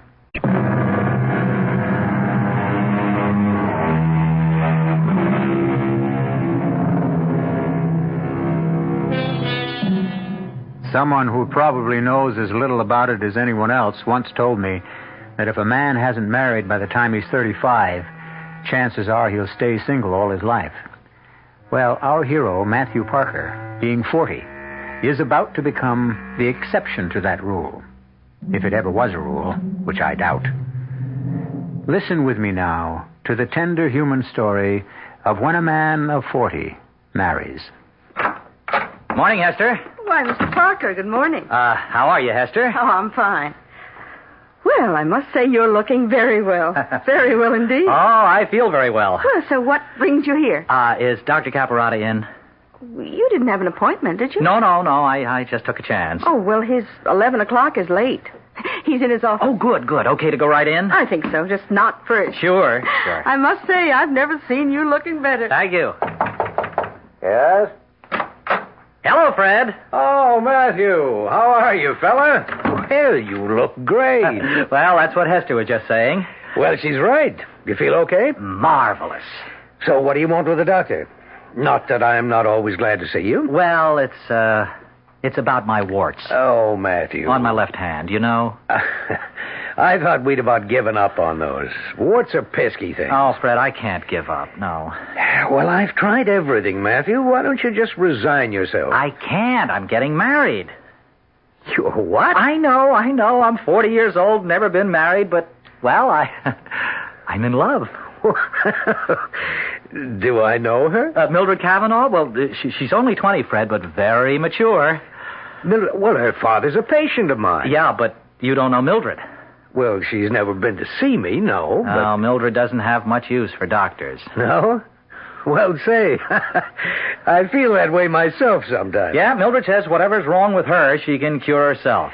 Uh-huh. How does she manage that? By the force of her unconscious will. That's what she says, Fred. I don't necessarily believe it. Mind over matter, eh? Something like that. Oh, she's a very healthy girl.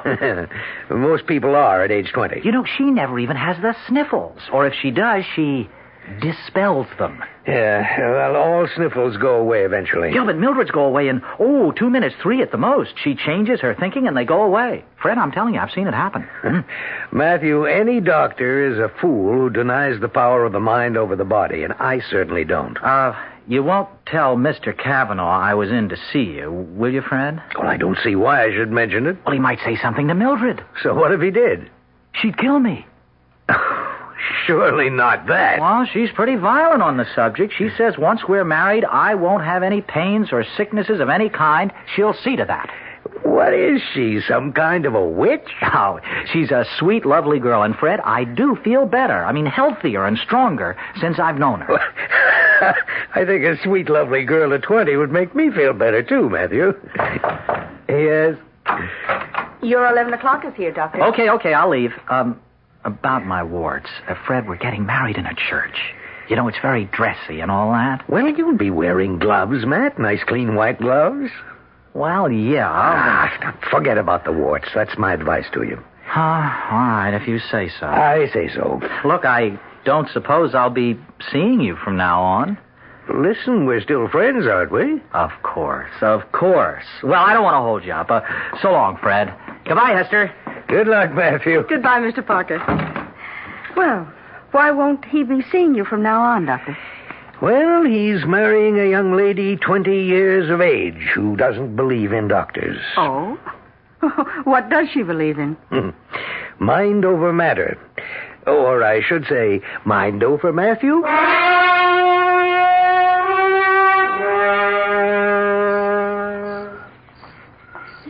Come to bed, darling. In a minute. Now. Okay, Maddie. If you insist. Oh, Mildred. You're so lovely. Oh, wait a second. What for? Well, let me get rid of this headache. You've got a headache? You? I never said I was perfect. Well, I'll get you an aspirin. No, I never take pills of any kind. I've told you that. Oh, honey, everybody I takes them. don't. I never have, and I never will. Just let me lie here and concentrate. Oh. What are you concentrating on? Horizons. There isn't any horizon, honey. This is our bedroom. Is it okay for me to kiss your shoulder while you're concentrating? I guess. Are you hypnotizing yourself? I don't think so. Are you in a trance? Let me look. No, you're not in a trance. You look kind of far away, but you're not in a trance. I'm not in a trance. Well, then what are you? Is this some kind of auto-suggestion? I've heard of that. That must be it. Is it? I'm extending my powers, that's all. Oh, extending your... That's all, huh? Mm-hmm. Oh. Is it gone yet, the headache? It's going. Oh, good. Gone? Just about. Tell me when. Now. That's marvelous, the way you do that. It's nothing, really. I mean, I couldn't do it to save me. Oh, yes, you could. Anybody could. Didn't you say something before about kissing my shoulder? Oh, you know what? I'm going to start with your fingertips. I'm going to kiss them, and then I'm going to kiss your hand and your arm and your elbow and right on up to your shoulder and then your neck. Why don't you start? Start? Oh, mm-hmm. Maddie. Well, first little finger. Second little finger. Third little finger. Fourth little finger. Maddie. Don't stop, sweetheart. Oh, little wrist. Don't stop. Little arm. Maddie, don't stop. I said, don't stop. Oh, never. Why did you stop? Huh? I didn't. It felt so good. And then you stopped. I didn't. You did. Look, we'll start over, okay? One little finger. Two little fingers. 3 little fingers.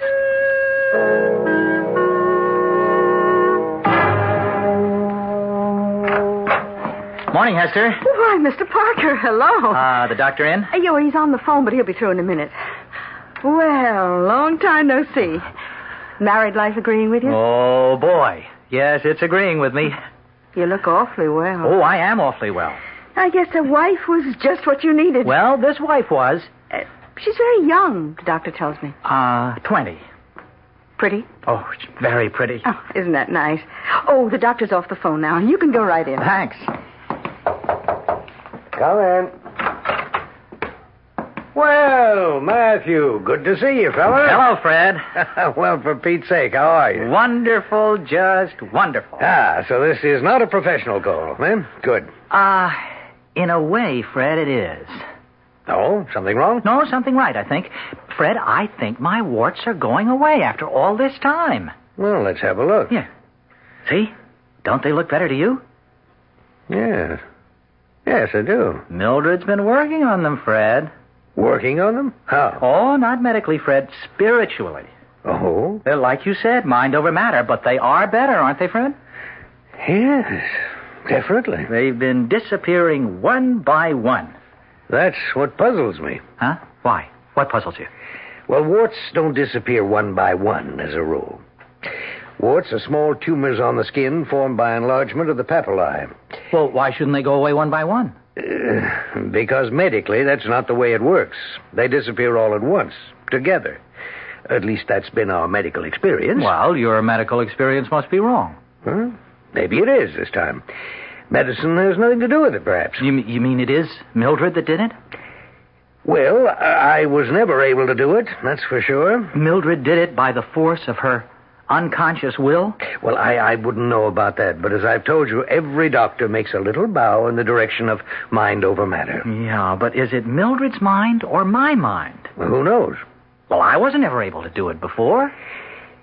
Matthew, I heard of a boy once who had warts. A lot of them.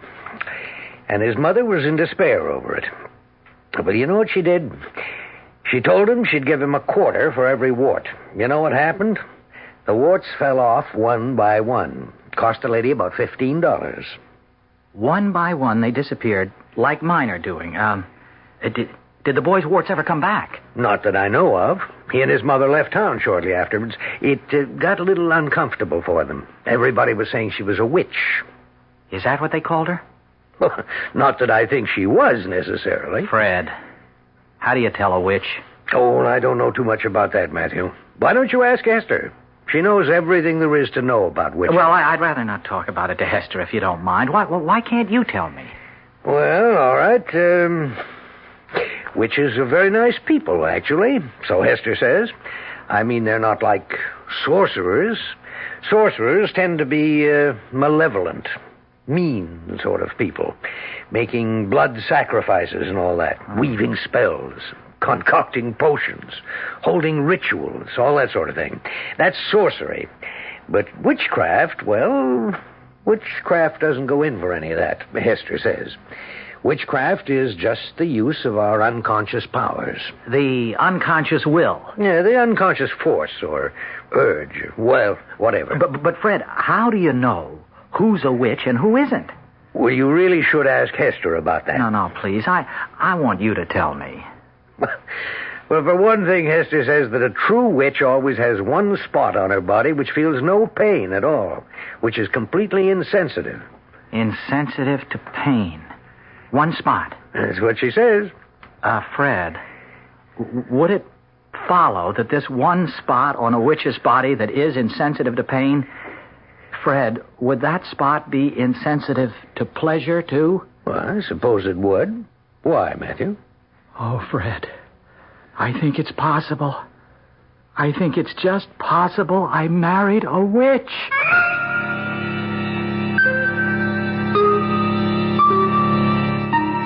When a man marries, he takes a chance. That's all I can say. He can marry a woman with a better mind than he has, which is humiliating, or he can marry a woman with a mind inferior to his, which is boring. But what if he marries a woman with a subconscious mind that is active and brilliant and on call at a moment's notice, while his own remains stubbornly sluggish and very, very sub? What then? Why, it could drive a man clean out of both his minds. I'll be back shortly with Act 2.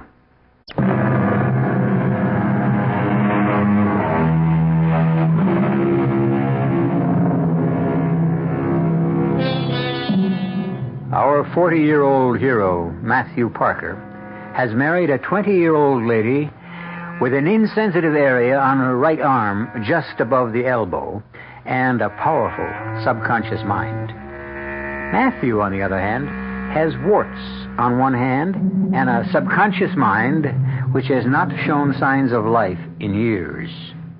Mildred's subconscious is dispelling his warts, but the numb area just above her elbow is a mystery and a torment to Matthew's very conscious mind. I haven't come clean with you before, Fred. I was afraid to. Matthew, you can tell me anything. You know that. I'm your doctor. Well, you won't tell Mildred, will you? I don't even know your wife. Yeah, but you know her father. Don't tell him. Don't tell him what? You won't tell him?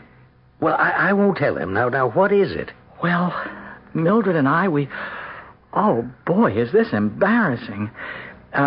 You see, when Mildred and I go to bed, come on, Matt. You're a grown man. Well, I know, but this is so personal. I wouldn't be telling you at all if it wasn't for that witch business we were talking about. Well, you told me you thought Mildred might be a witch because of your warts disappearing. That's not the only reason. There's something else. Well, why don't you tell me and stop stalling? Well, Fred, you see, when Mildred and I are in bed, we start off, well, you know, with a little game, sort of. I mean, I kiss her. Well, that's a good way to start off. Yeah, I mean, I kiss each little finger, and then her wrist, and then her arm. Yeah, okay, I get the picture. Now, this is her right arm I'm talking about. Does it have to be? Well, it doesn't happen with her left arm. What doesn't happen? For Pete's sake, Matthew. Well, no, her left arm is okay, but you see, there's a little patch of skin on her right arm that, well, when I kiss it, she doesn't feel it. Well, how do you know she doesn't feel it? Because while I'm kissing her, Fred, I feel terrible telling you these things. You have hardly told me anything. How do you know there's a place on her right arm where she doesn't feel anything? Because when I'm kissing her arm, she makes all these cute little noises. You know, she likes it. She keeps saying, "Don't stop, Matty." Well, go on. Well, the first time I did it, you know, starting with the fingers, etc., etc., I got almost to her elbow, and all of a sudden she says, "Why did you stop?" She was very annoyed, you see. She said, "Why did you stop?" Well, why did you? I didn't. That's what I'm telling you. She's got this place below her elbow where she can't feel me kissing her. Last time I saw you, you said that witches sometimes have a place on their bodies where they don't feel pain. Now, you remember that? I remember. And I asked you, did that mean they couldn't feel pleasure, too? And you said you suppose so? Well, I thought I'd make sure, so next time, instead of kissing her, I started giving her little bites. Bites? Well, I mean, not enough to really hurt. Not much, anyway. Oh, she loved it. They were more like nibbles, really. I see. Oh, Mildred was crazy about it. She kept saying, "Don't stop, Matty," just like before. And then the same thing happened. When you got to just below her elbow? Yes, I got to the same place just below her elbow, and all of a sudden she said, "Why did you stop, Matty?" Fred, I couldn't believe it. I simply couldn't believe it, so I gave her an extra hard bite. Yeah? Fred, she didn't feel it. Well, I'll be... Fred, you think she's a witch? Well, how do I know? Well, you said one spot that didn't feel pain. I don't know if that's true, Matthew. Hester told me that. Well, I've got to know. Why do you have to know? Well, because I do. I mean, it's one thing to marry a girl 20 years younger, but then to find out she's a witch, I mean, it's spooky. Yeah. Look, I'll tell you what, Matt. Why don't you ask Hester? I can't talk to Hester about my own wife. Well, just tell her that you've gotten interested in witches. Well, won't she think that's kind of peculiar? Witches are her favorite subject. She'll love talking to you about all that stuff. Well, I hope that's all it is, stuff. Go on. Go talk to her now. Right now? Yeah, I think she's back from lunch. Yes, she is. You want me for something, Doctor? No, but Mr. Parker does. He wants to ask you a few questions. Well, fine. Go ahead, Matthew. Okay. Well, what can I do for you, Mr. Parker? Well, Hester, Fred tells me you're interested in witches and that sort of thing. Well, I'm interested in witchcraft, yes. It's a fascinating subject. Uh-huh. Have you ever known a witch? I think I've known several. Well, tell me, did they have places on their bodies that felt no pain? You know, no pain at all? I suspect they did. Unfortunately, I never got close enough to find out for sure. Well, that's the ultimate test, of a witch, that this completely insensitive spot. Can it be anywhere? I mean, does it have to be in any particular place or on her? I mean, on the body? Oh, any place at all. Like an arm? Any place. Oh, I see. Thanks very much. Why, Is that all you wanted to know? Well, Hester, is that a sure sign that the person is a witch if there's this one spot that doesn't feel pain? And doesn't bleed. Huh. Doesn't bleed? That's right. No blood? No blood whatsoever. In that one spot, of course. Oh, thank you, Hester. Thank you very much. Are you leaving? There's lots more I could tell you. No, that's enough for today, Hester. Thank you very much.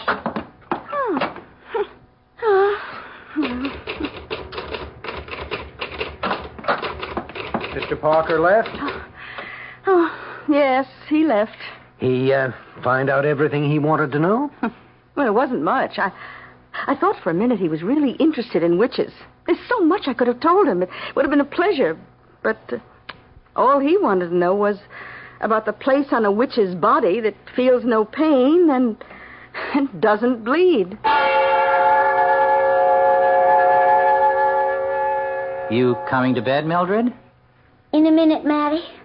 I've got a stomachache. Well, maybe you ought to see a doctor. Well, you know how I feel about doctors. Yes, I know. Well, now, don't worry. My stomach will be all right in a minute. It's getting better all the time. Now, just let me concentrate. There. It's gone. All gone. Move over, darling. You sure you're all right? Oh, I'm fine. What'll it be tonight? Kisses or nibbles? Which would you rather? Nibbles. I love those little bites. They get me all excited. Okay. Now, first the fingers. One little finger. Two little fingers. Three little fingers. Oh, that's lovely. Don't stop. Little hand. Little wrist. Oh, Mary. Little arm. Oh, yes. Don't stop. I said don't. Why do you always... Oh, Mildred, forgive me for what I'm about to do. What are you going to do, Matty? I already did it. Did what? You didn't feel it. Feel what? And you didn't bleed.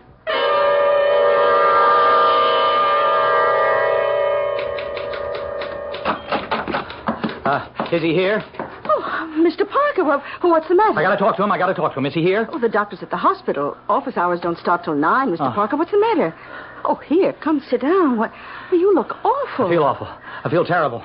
You want me to get you a glass of water? No, Hester, don't leave me. Stay with me. Oh, Mr. Parker, what is it? Hester, can I trust you? Well, of course you can trust me, but what is it? I was going to talk to Dr. Caparata, but if he won't be here till 9, I can't wait that long. I could hardly wait till morning. I snuck out of bed at 6 o'clock. Oh, Hester, can I talk to you? Well, of course you can talk to me. It's about my wife. I feel so disloyal talking about her, but I've got to. You can talk to me. Believe me, you can. Hester, I think my wife is a witch. Oh? I'm practically positive. Well, what makes you think so? Now, first, it was the way she made my warts go away. You knew about that? The doctor told me. Then the way she makes all her own pains and things go away. Well, just last night she had a terrible stomachache, really awful, but she applied her subconscious will to it, and it went away. Just like that. Well, witches can do that. That and more. Well, I wouldn't have left her to come here if it hadn't gone away. I mean, I wouldn't have, no matter what she said, but she said she was fine, so I came. You think she's a witch just because her stomachache got better? Oh, no, that's not all. Oh, well, what else? Well, you remember when I was here the last time? You told me that a witch's body had a place on it that felt no pain? That's true. And that didn't bleed? Yes. Well, Mildred has a place like that. Well, how do you know? I know. Because I bit her. You bit her? Oh, yeah. You mean just walked up to her and bit her? No, not exactly, but I bit her. I bit her. Hard. Well, how did you know where to bite? Hester, please, never mind. I can't go into all that, not with you. But I knew where to bite, and I bit, and she didn't feel it, and she didn't bleed. Not one little drop of blood. Well. I mean, it scared me so I couldn't make love to her. I told her I had a headache. She wanted to concentrate on it and make it go away, but I told her no, I wanted to keep it. That made her mad. Oh, naturally. Oh, Hester, what am I going to do? Well, what do you want to do? Well, I can't stay married to a witch. Witches can be very nice, you know. Well, I'd always be looking at her and thinking, holy cow, she's a witch. Matthew, may I call you Matthew? Oh, certainly. We've known each other so long. Look, Matthew, witches are people. Flesh and blood people. The magical power they have only means they have a greater grasp on reality than other people. They have greater use of their extrasensory powers. Real flesh and blood? Of course.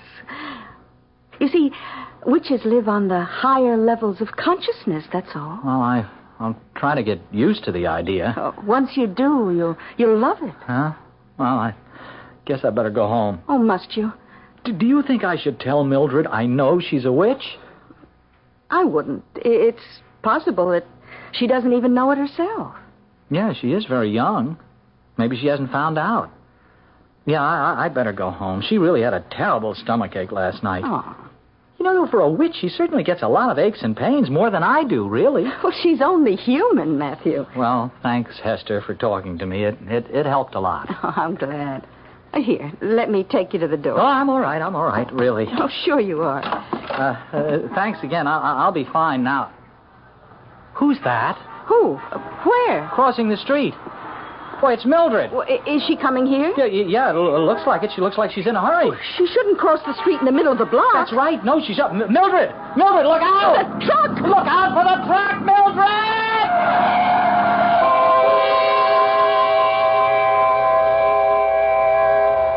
Anybody want to take the witch test? I know my face bleeds because I cut it while shaving this morning, and it both hurt and bled.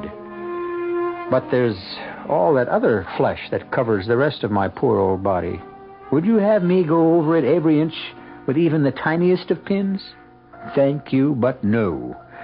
I've other things to do, and frankly, I'm not keen on finding out.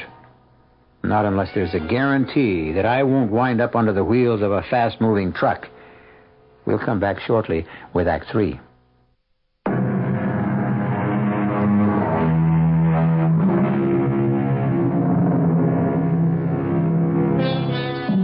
Poor Matthew. Poor 40-year-old Matthew, who married Mildred, a 20-year-old witch. Poor Mildred, who could make warts vanish and dispel her own aches and pains by sheer force of concentration, but who died suddenly and carelessly, albeit painlessly, under the wheels of a 2-ton truck. What price being a witch? What price being the widower of a witch? Well, I can't tell you how much I appreciate this, Fred. You know, the two of you coming over here for dinner. Oh, how's the steak, by the way? Oh, it's great. Marvelous. Oh, you two are about the closest friends I've got now. You're the only ones who knew about Mildred. I mean, knew all about her. I'm really very grateful to you both. Don't mention it, Matthew. We're happy to be here. Oh, you know, this is the first time I've seen anybody at all since Mildred got run over. I've been in shock. Well, who can blame you? Where was the second sight witches are supposed to have? She didn't even see the truck, and it was a big one. Second sight doesn't mean sight with the bodily eyes, Matthew. Well, it should, I think. Well, the thing I don't understand is what she was doing on my street. Did she have any friends on my street? No, Fred, that's just it. Our friends lived over in our part of town. Mm-hmm. Well, then what was she doing there? Well, it looked to me as though she was coming to see you. She crossed the street right smack in the middle of the block. Yeah, directly opposite to your office. That's how we happened to see the whole terrible thing. She looked as though she was in an awful hurry. She didn't look to the right or to the left. Just put her head down and charged across the street right in front of this huge truck. Why should she be coming to see me? You think maybe she knew you were there? She didn't know I was still seeing you. Well, then why? She couldn't have been shopping in my neighborhood. There aren't any stores. It's got to be that she was coming to consult me professionally. It's got to be. No, Mildred wouldn't do that. Mildred took care of her own aches and pains. Well, maybe this time she couldn't. Well, she'd had a stomachache the night before. Was it a bad stomachache, Matthew? Oh, it was pretty bad. But she got over it. She didn't take anything for it. Mildred? Mildred would never take anything for anything. She just concentrated and the pain went away. Mm-hmm. Well, maybe it didn't. Oh, yes. She was fine in just a few minutes, and she was fine the next morning.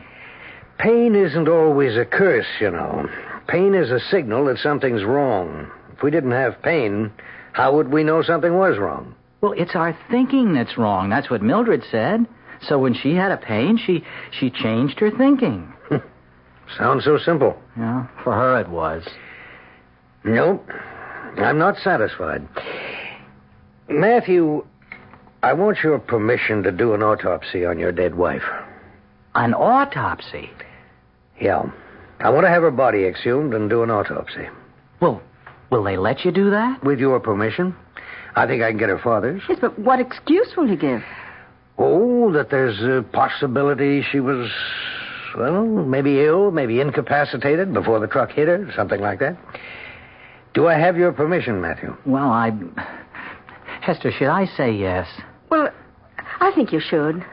But look at it this way. It'll be the first autopsy ever performed on a known witch.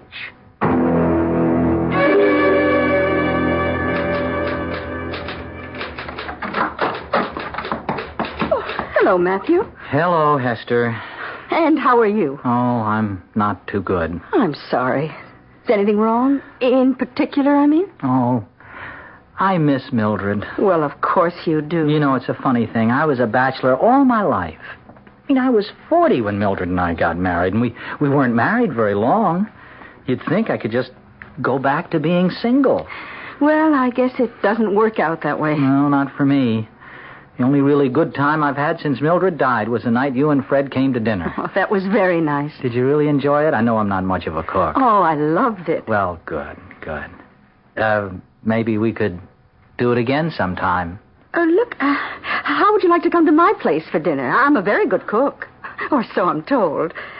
Say, I'd like that. I'd like that a lot. Sometime next week? Or this week?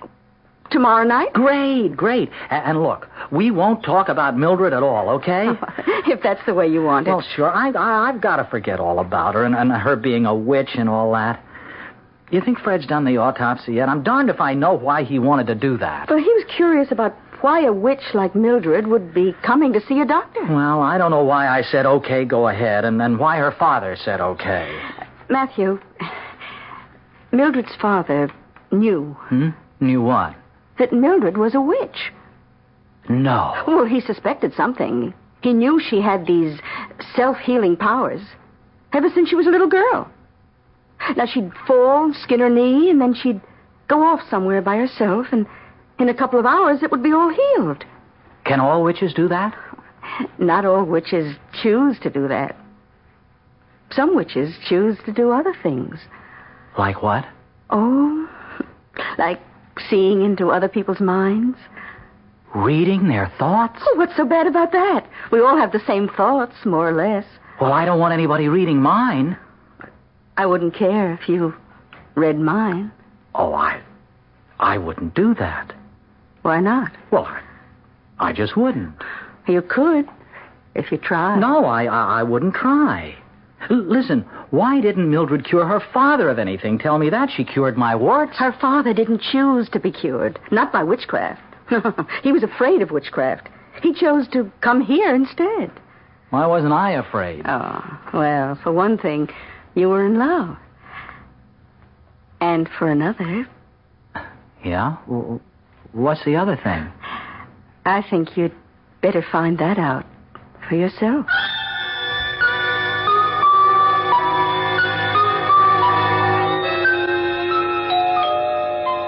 Coming. Oh, hello, Fred. Hello, Matthew. Come on in. Thanks. I was just going to have a drink. Would you join me? Okay. Good. Hey, what brings you here? Not that I'm not glad to see you. I wasn't looking forward to drinking alone. It took me long enough to get married, but now that I've been married, I don't care too much for being alone. Here you go. Here's your drink. Oh, thank you. I don't suppose you could stay for dinner, could you? I've got plenty. No, my wife's expecting me. Oh, that's too bad. Well, but you're lucky you got a wife. Yeah, I know. You know something? This morning when I was having breakfast and reading the paper, I got so darn lonely, I just started to cry. I didn't even know I was crying, but all of a sudden I couldn't read the words, not even the headlines. I ran out of this place so fast, I went over to see you. Yeah, Hester told me you were there. Hester and I had a nice talk. It picked me up a lot. Oh, and you know what? She's going to cook dinner for me. Well, that's nice. Tomorrow night. I'm looking forward to that. And Fred, you know what she told me? She said Mildred's father has known all along that she was a witch, or that there was something, well, odd about her, self-healing powers ever since she was a kid. Yeah, that's right. That's why he agreed to the autopsy. Oh, yeah, the autopsy. Yes, I've got the results. Yeah? Matthew, your wife had a ruptured appendix. You mean... But she said it was just a stomachache. Well, she was wrong. But, Fred, she made the pain go away. She told me so. She was telling the truth. Well, it must have come back then. And this time, she couldn't make it go away. She panicked. Her witch's powers failed her. Well, let's say she just overextended them. And she was on her way to see you. Peritonitis had set in. She might easily have died, even if the truck hadn't hit her. Oh, poor Mildred. Yeah. Like I told you, Matthew, pain does have its uses. Or what are doctors for?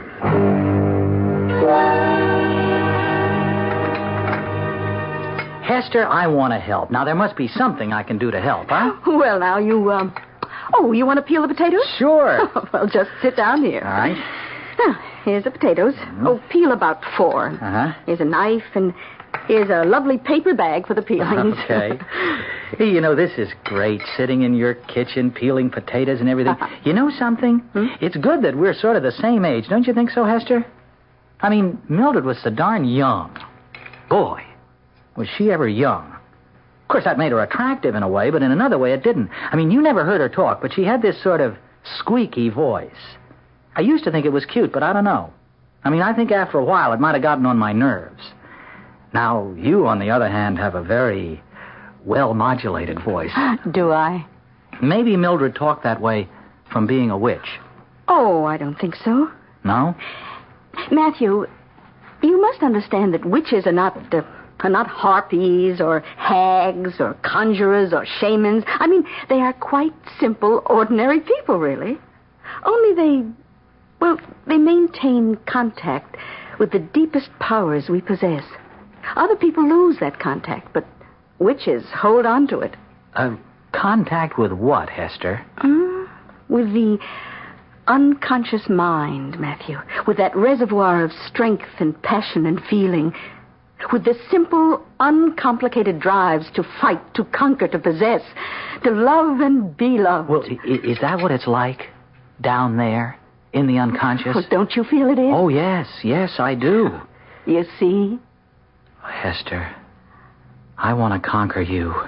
I want to possess you. I want to love you, and you should love me. Oh, I do love you, Matthew. You do? I always have. Well, you never told me. I wanted you to find out for yourself. Well, say. I think I better get back to peeling the potatoes. This is all kind of overwhelming. Oh, darling, well, you'll get used to it. Matthew, hey, look what you've done. What have I done? What's this?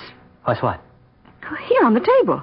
Well, I don't know. What is it? Well, I believe it's the tip of your thumb. Well, yeah, the tip of my thumb? Give me your hand.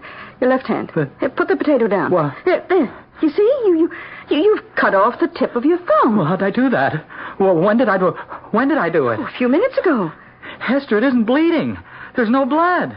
Not a drop. But that's impossible. No. It's not impossible, is it? Not for us witches, it isn't. Us witches? Nothing is impossible for us witches. You too? Me too. Oh, darling, don't look so unhappy. Witches are just like ordinary people. Only better.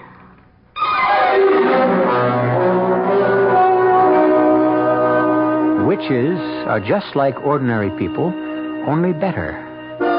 You know, that sets me to thinking. Not always, but at various times, I have felt that I was, far from ordinary. The feeling never lasted very long, but while I had it, it was very intense. Could it be? Oh, no. And yet, perhaps it's true. I am a witch. And you? How about you? I'll be back shortly.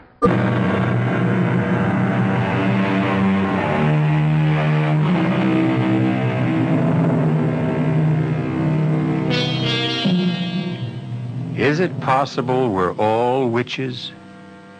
Do we all have secret powers, untapped powers that we ourselves do not recognize? Of course it's possible. Beginning right now, I'm going to develop mine. And I'll keep in touch. I'll tell you from time to time how I'm doing. The only thing is, I don't quite know how to start. Our cast included William Redfield, Evie Juster, Bryna Rayburn, and Kurt Benson. The entire production was under the direction of Hyman Brown.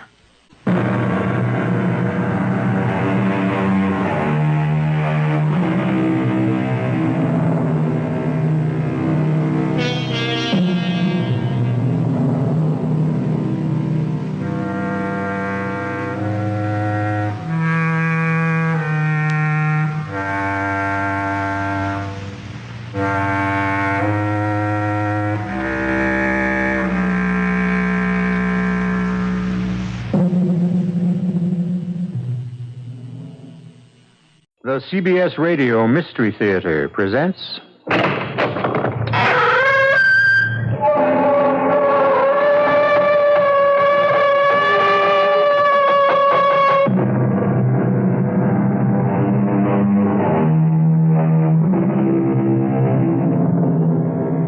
Come in.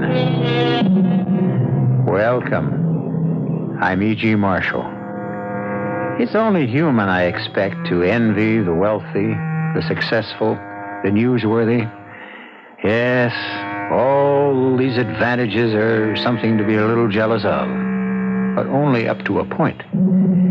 Beyond that, a host of problems, very different from ours, and far more disturbing and deadly, haunt the fabulously rich, the superstar, the headline maker. Could you imagine, for example, this happening to you, or your sister, or your daughter? Go ahead in, Bill. After you, Senator. Have a look at this package. I found it waiting with the mail when I got home. Italy. Postmarked Naples. You want me to open the box? You're younger and tougher than I am. I don't think it'll make you throw up.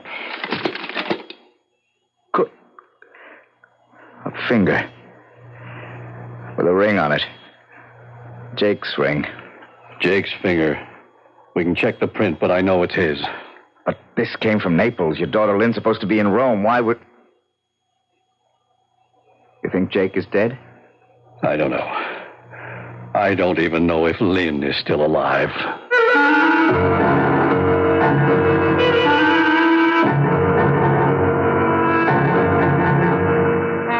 Our mystery drama, See Naples and Die, was written especially for the Mystery Theater by Ian Martin and stars Michael Wager. It is sponsored in part by Buick Motor Division and Anheuser-Busch Incorporated, Brewers of Budweiser. I'll be back shortly with Act One.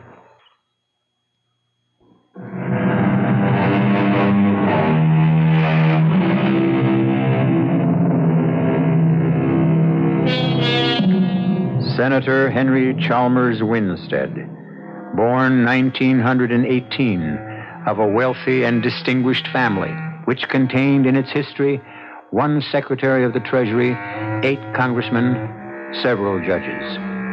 Senator Winstead, chairman of the Senate Judiciary Committee, and certainly his party's nominee to run for the next president of the United States. A man to be envied? Let's find that out from someone who knows him perhaps best of all, Bill Desmond. When the senator calls, I jump. He's that kind of man. He never orders, just asks. You never refuse. Not out of fear or ambition, out of respect, admiration. And if you'll accept the word in its proper context, love. That's why I was there looking with a churning stomach at that grisly present from Naples. and listening to the phone ring. I want you to listen in on this, Bill. Take it in my study. But don't let her know she's being monitored. Senator, if it's Lynn, Please, Bill. Everything I have in the world may be at stake. Okay, sir, I'm with you. This is Senator Winstead. I want to talk to Miss Beth Chalmers. If there's any question, tell her that her father insists on talking to her. I hurried into the senator's study and picked up his extension quietly without any telltale click. You learn a lot about that sort of thing these days in Washington. They had just started to talk. Lynn? Yes, Daddy? There really isn't anything funny about this, Lynn. Why did you refuse to take my call? Well, I thought you might be some smart aleck reporter that had, what's the phrase of choice today, cracked my cover, blown it. Oh, is that all? What else? Where are you, Dad? In Washington. Was something wrong? You can tell me that in person. I want you home on the next plane. Lynn, did you hear me? How could I miss? So did most of Rome. May I ask you why I'm being bullied like a witness before one of your subcommittees? If it hadn't been for special circumstance, I wouldn't have been soft enough to allow you to go barging around Europe alone and, well, confound it, I really despise the word. Incognito. But it's such a lovely word. It's so romantic. It's my affair. The word I get from my sources is exactly that. Affair. Daddy, I'm 25 years old. Isn't that way beyond the time it's anyone else's business? Vittorio Tedesco is a criminal. Why? He's been cited by one of my subcommittees for income tax evasion. Who isn't these days? Well, now, that's pretty childish for 25, Lynn. And you're pretty damn self-righteous. How'd you feel if Vic and I came on home and got married? You do me a favor. Bring him. The moment he sets foot on U.S. soil, he'll be indicted for income tax evasion, and that's only the beginning. You don't know Vic, Dad. I think you've been witch hunting too long. What I'm beginning to feel is that I'm hunting one right now. You get yourself home here alone, or I'll come and get you. With Congress in session? Aren't you afraid the country would fall apart without you? I'm sorry, Daddy, but you can't make me jump like all the disciples anymore. I'm going to do what you did. I'm going to make my own life. Don't you hang up on me. Mom left me independent. You brought me up to be that way. Nobody knows who I am here, and I'm about to get out of your way for good, and I won't surface till you have everything you want. Ciao. Lynn? Lynn? Damn it. Bill, you still on? Yes, sir. Better get in here. What we need is a council of war.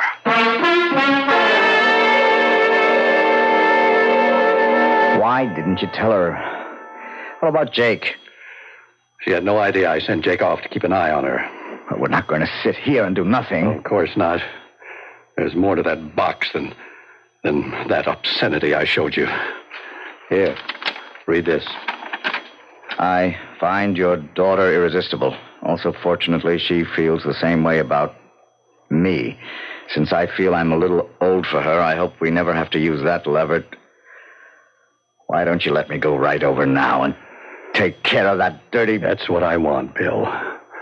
But I couldn't be the one to suggest it. Maybe we'd be better off just hollering copper. Finish the note. What evidence, what proof do we have? Well, the note came with a finger, didn't it? Oh, no. Completely separately. Read. I think you might want to reach me after you read this. Any evening between 12 and 1 a.m. Washington time, I will try to reach you at Rose's hideaway. The phone is safe. Marriage, naturally, is not the only option. Unless we can make a bargain. I hope Jake put his finger on that. No signature. And typed. And no doubt who it's from. Vittorio Tedesco. Yes. What's his price? Quash the income tax indictment against him, I suppose. Could you? I can't, in all honesty. Are you even considering this proposition? Jake Muldoon was my sergeant at the invasion of Truk. If it hadn't been for his hand in the way, a Japanese bayonet would have cut my throat. My daughter is all I have left from a family that once had a wife and 2 sons as well. I lost them all to violence. Ella to cancer, Jim and Grant in 2 wars, Korea and Vietnam. I have no family left but Lynn. And you and Jake. What else can I do? Push the button. Call in everyone, including the Marines. Well, it's a consideration. Except they already have Jake. But not Lynn. You heard the phone call, Bill. I can't stop Lynn from marrying that gangster if she wants to. Yeah, it would raise such a smell your whole candidacy would go out the window. I can't quash the indictment against him, nor would I even try. Except for Lynn. Oh, Lord. What am I going to do, Bill? Stall. What good can that do? Give me time to fly to Italy. 48 hours. Oh, risk my last friend. I don't know. Bring it all out in the open is the right way for me. No. Not till you take that phone call. The witching hour. Well, let's head for the witch at Rose's hideaway and check out just what Tedesco really expects to get. Senator Winstead, in spite of his prominence and enormous know-how, is a babe in arms when it comes to the dirty work. That's my department. I was halfway to being a lawyer when my folks tangled with a truck. There was only enough insurance to bury them, and I had a kid sister and brother to bring up, so I became a cop. 8 years later, my kid sister and brother were independent, and under the police program, I got my lawyer's degree. While I was getting it, I met Lynn Winstead and her father. It was a case of love at first sight all the way around. What we all should have had was second sight, to see where it was leading us. Don't be shy, fellas. Just waltz on in. This is a friendly inferno. And just super hell for kicks. The door on the left's my office. Just head for there.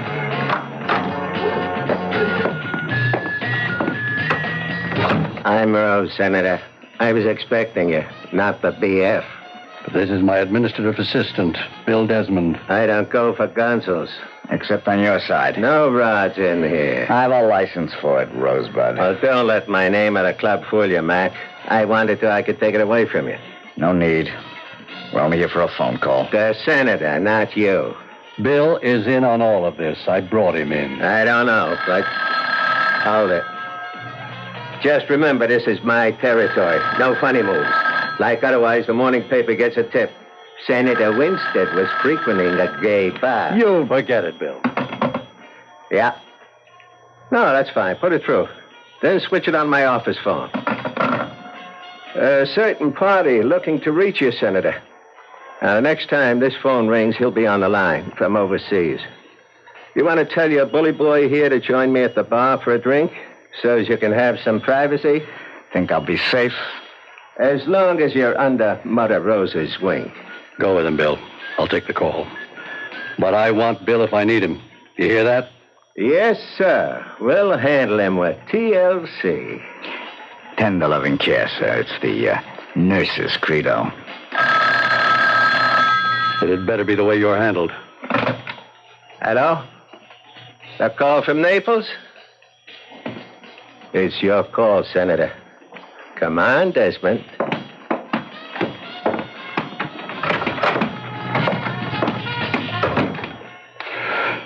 Who's talking? I don't have to ask who you are. The voice is enough identification. You really have to ask who I am? No, but can we stop the games? As you've set it up, there's no way this phone call can be monitored. That was the idea. So let's not waste time. Jake, you all right? I'd have thought your daughter would be your first concern. She is. If you've got her. You gave me proof enough you have Jake. Let's cut your worries. I have them both, Senator. Jake against his will, as you can imagine. Your daughter, that's another story. What do you want, Tedesco? I want back to America. My skirt's clean. That income tax evasion judgment reversed. I want to be a free citizen, and you can do it. And if I can't? I'll send you your friend Jake piece by piece. I'll marry your daughter and make sure you couldn't be elected dog catcher. I need time. How do I get in touch with you? I'll call here tomorrow and the day after, same time. If you're not there 48 hours from now, well, I sent you Jake's finger because I wanted to be sure you understood we weren't playing any games. I'd hate to get into the same sort of thing with your daughter. But I have too much at stake to have any scruples. You'll have my answer within 48 hours. If you feel you must wait. But what else can it be?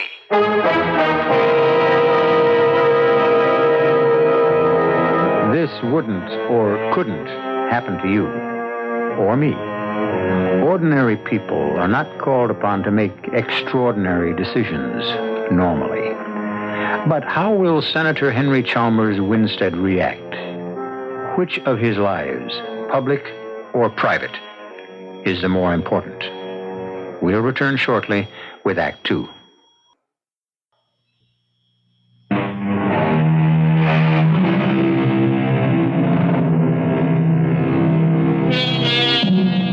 It's been a sleepless night for Bill and the Senator, and 7 precious hours are gone before the Senator has finally agreed to let Bill fly to Rome. It's a slim chance because Lynn has already checked out of her hotel with no forwarding address. Now, waiting at the airport to catch the first plane out, Bill is joined unexpectedly at the airport. What are you doing here, Senator? I threw a little weight around last night and dug up the number Tedesco called from. Naples. Spezia 54368. Got it. I should be going myself. Oh, sure. They'd spot you for sure, and some smart reporter would have a headline like, "Daughters, torch, lights, fire under Senator Winstead by fiddling around in Rome." You can't afford to lose a nomination with publicity like that. I can't afford to lose a daughter. You're not going to. And neither am I. I just discovered I'm still carrying my torch. I must really love her when I can even think of forgiving her for falling for a crook like that. Don't underestimate him. He's a very charming man. He's a crook. I talk about his manners, you his morals. The only thing we ever could get him on was tax fraud. Why didn't we grab him in time? A lot of mistakes, Bill. Why didn't you grab Lynn when you could have? No guts. My daughter scared you? Enough. But not all the way. You. Me? You're a large legend to live up to, Senator. Anyone in your family lives in a glass cage, which isn't much protection. How do you expect to locate Lynn? I'm heading for that Spezia telephone number in Naples. I got some channels of my own. Watch your step, Bill. He fights dirty. So do I. I came from the same slums. The flight was a milk run, but Rome was strictly a washout. So I took the Rapido for Naples. The Spezia phone number turned out to be a waterfront joint called Zia Maddalena. Bingo. Right off the bat, Lynn was sitting at a table with Vic. I was headed for them when about 220 pounds of muscle and a tuxedo got in my way. Buonasera, signore. E benvenuta a Zia Maddalena. I am Guillermo. The signor wishes to sit at the bar. The signor wishes to join Mr. Tedesco. You're a friend of his? No, the ladies. Ah, but the evening is warm. Tonio, take his coat. Don't try to move, amigo. Just a little, what you call it, precaution. A frisk. Old American custom. Guillermo. You can call me Willie. Let him go, Tonio. He's clean now. The all-American type.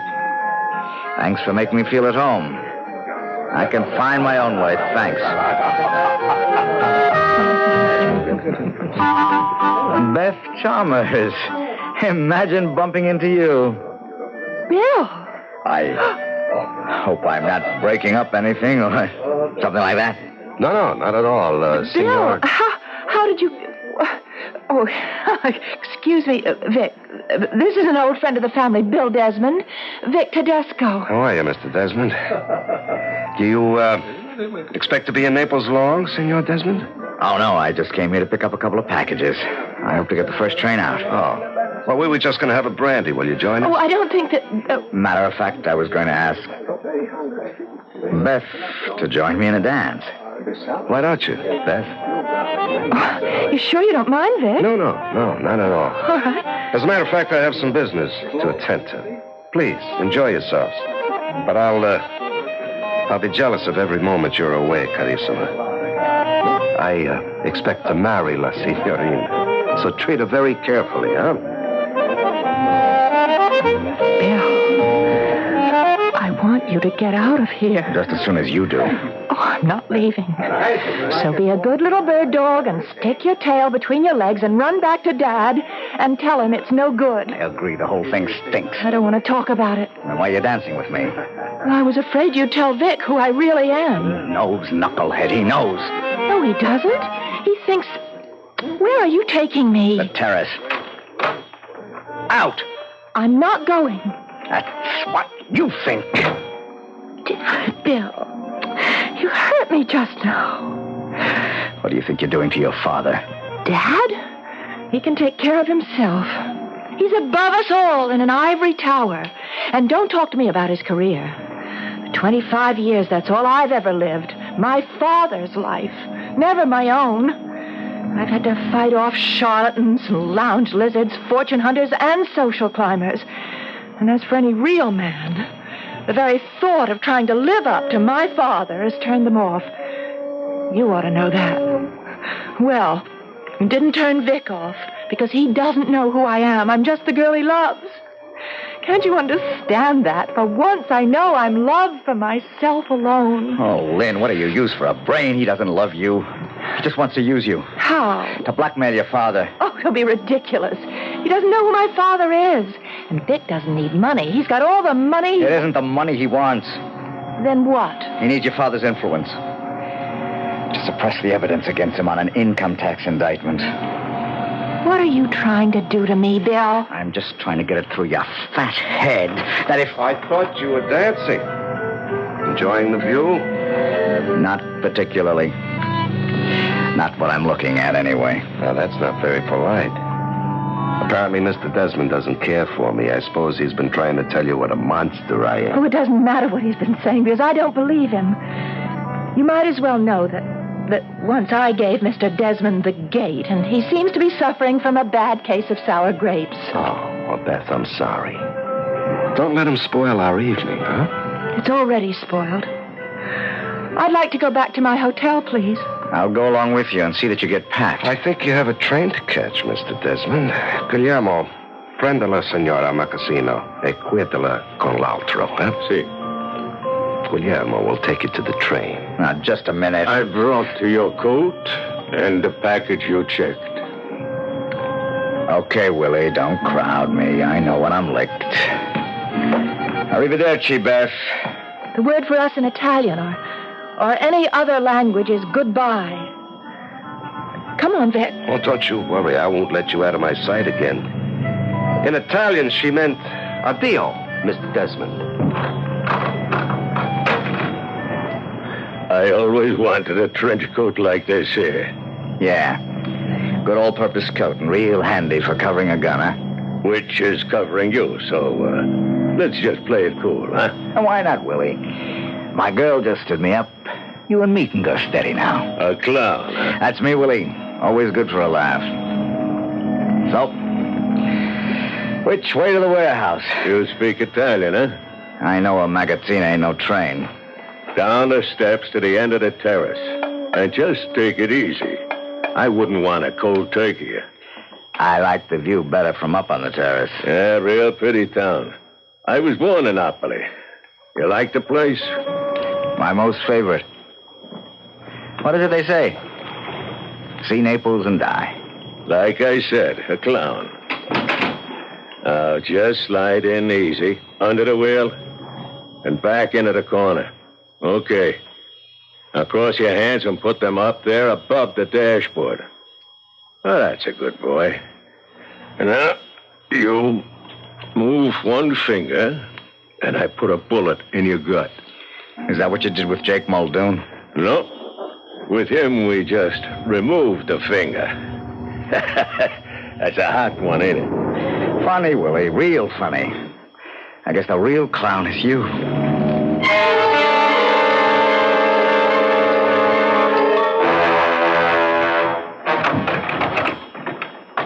Bill Desmond.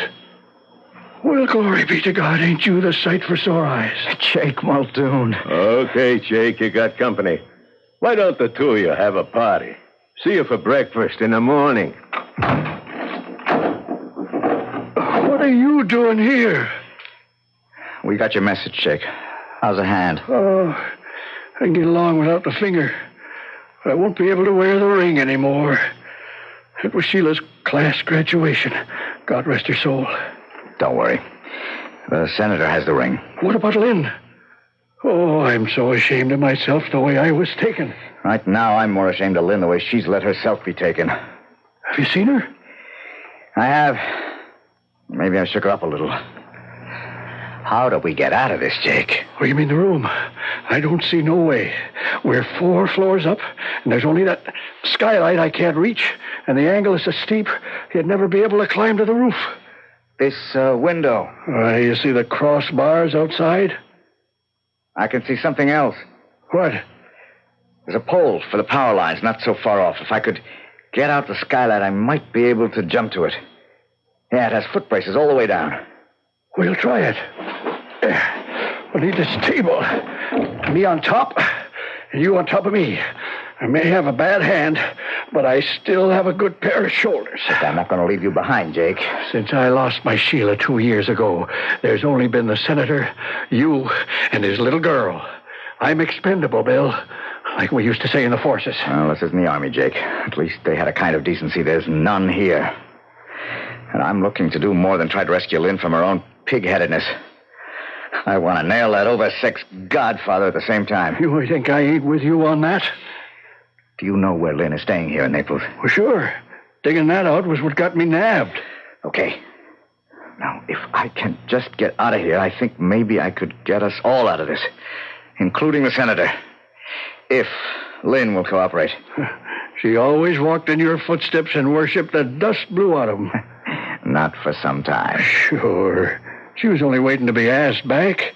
And when you didn't, what would she do but tempt you a little, get your dander up? Well, maybe you're right. Get up on the table, Jake. Here, I'll help. Brace yourself against the wall. All right, I am. Can you close your good hand over the other wrist? Okay, give me a lift up. You got it. I'm going up on your shoulders. All right. Hang on. All right. Let's see. You got it open? Yeah. I can get up on the frame and jump for the pole. How are you getting me up there? I'm not. Huh? You couldn't make the jump, not with that hand. Anyway, I've got to come back tonight and be here in the morning.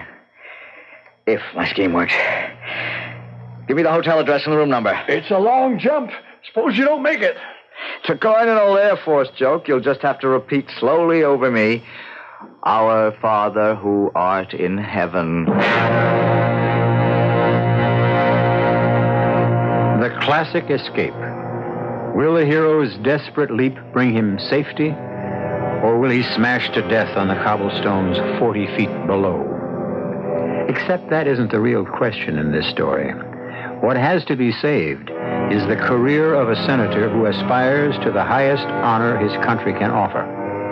I'll return shortly with Act 3. This is WBBM Chicago News Radio 78, WBBM time, 11:05, 54 degrees.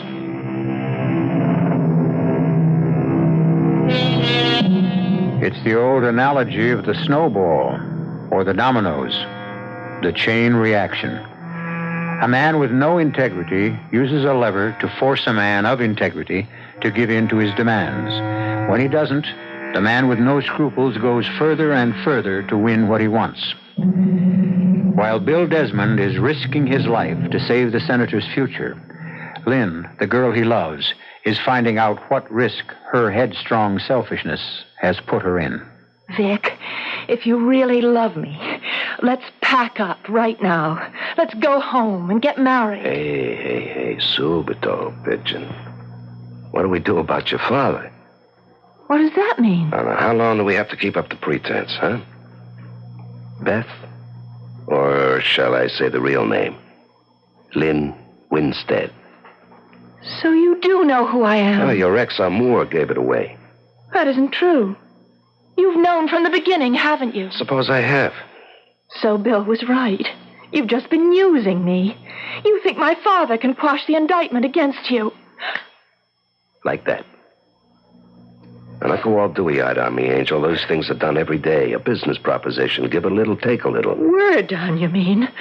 I'm growing up fast. I was fool enough to think it was only me you were interested in. I was. I am. Don't sell it short. I'm getting my eyes opened, all right. But I'm not kidding myself anymore. I'm not going to marry you, Vic. So? Well, I'll just have to hold you for ransom. You really are what Bill said you were. You're a gangster and a crook, and now a blackmailer. Our names don't faze me, sugar. The means are all I care about, and I got 'em to spare. Your father, the big lily-white crusader with the next nomination in his pocket, and the big job dangled in front of him like a carrot on a stick. Well, I'm the stick, baby. I can jerk away that carrot. If he wouldn't come through for me, I love the idea of hitting back at him with those headlines. Senator Winstead's daughter, wife of exiled crook. You named me. You'll never be able to do that now. Oh, I got a lot of ways to go. I got you sewed up 7 ways from nowheres, mia amore. I'm not going to outline them all. A couple you don't even know about, but I'm giving you a night to sleep on it. Now, you get in touch with your old man and close his papers on me, or he's going to find out he doesn't have a daughter anymore. I didn't know about all this then. I was too busy making the jump, which turned out to be easier than finding my way back to Naples and Lynn's hotel. And getting into it unnoticed. It wasn't hard to see that Vic had it well staked out. But 4,000 lira got me in the trash exit, and another odd 2 up the service elevator to the right floor. Not bad for under 10 deflated American bucks. Who is it? You alone? Lynn. Yes. Who is it? Bill. Let me in before the house dick picks me up for a peeping Tom. Bill. It is you. Oh, but wait a minute. Oh, Bill. Oh, thank God. Oh, you don't know how glad I am. Sure, how glad I am. Hey, listen, let's close the door before the house clerk raises the room rents. Oh, you're just the most beautiful thing I ever saw. Well, you still are the same for me. Maybe you'd better let me in on how you changed your mind so fast.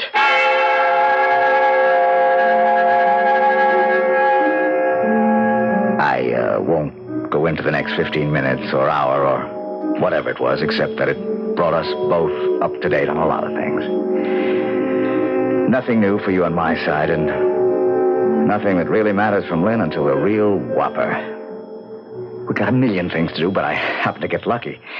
I got a friend who's a purser on the Majestic, which sails tomorrow from Naples for Barcelona, Lisbon, and Madrid. He's holding 2 staterooms for us, one for you and one for Jake and me. Now, all I've got to do is get Jake out of that warehouse. I can get by Vic's watchdogs, but we got to figure out also how to smuggle you out.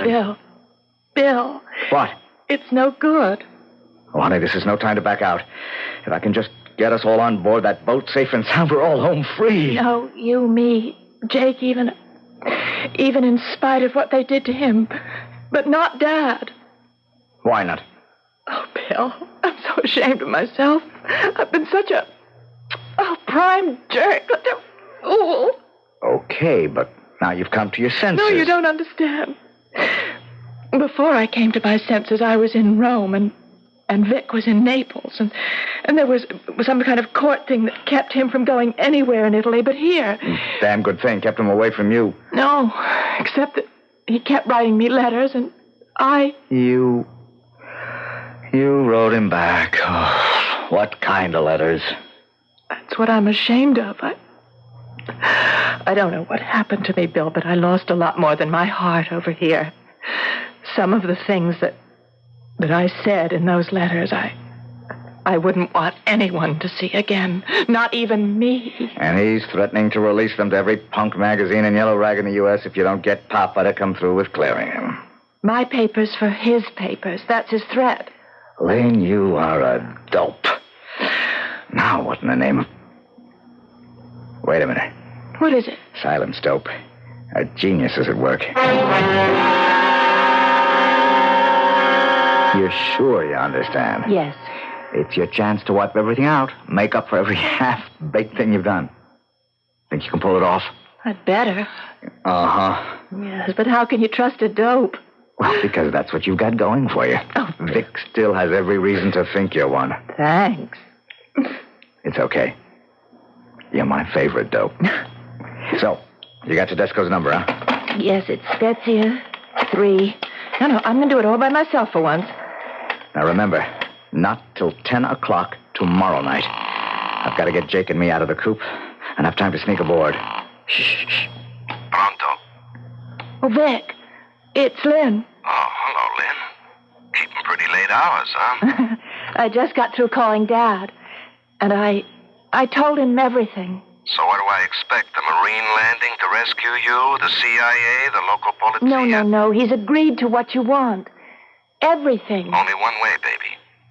I want him here. I want a piece of paper from him in his handwriting with witnesses. You can have it tomorrow. How? Well, there's some gossip circulating around Washington about us already. So Dad booked me a passage on the Majestic, sailing from here tomorrow night, in the name of Beth Chalmers. So? You think I'd let you leave just like that? No, Dad's flying in, secretly, later today. He's hitching a ride with the MATS, and from the military airport, he'll get down here by helicopter. He'll be in my cabin by 9 p.m. You just bring the letters with you, and he'll make the deal. What time does the boat sail? Not till midnight. Why not my place? Oh, Vic, he can't take a chance. He's going to be suppressing evidence. Well, why should I take a chance? What chance are you taking? We're the ones. Dad and me are caught in the sleeve. We've got to keep this under wraps. Okay, baby, you got a deal. But just remember, I'm not coming alone. I'll be there with plenty of protection. Well, I'll leave visitors' passes for you at the gate. It's Pier 12, Cabin 24, A deck. 10 o'clock. Now make it 4 passes, and I'll be there. Oh, I've been so scared. How can I thank you? I'm not coming for you, baby. I'm coming to watch the senator crawl.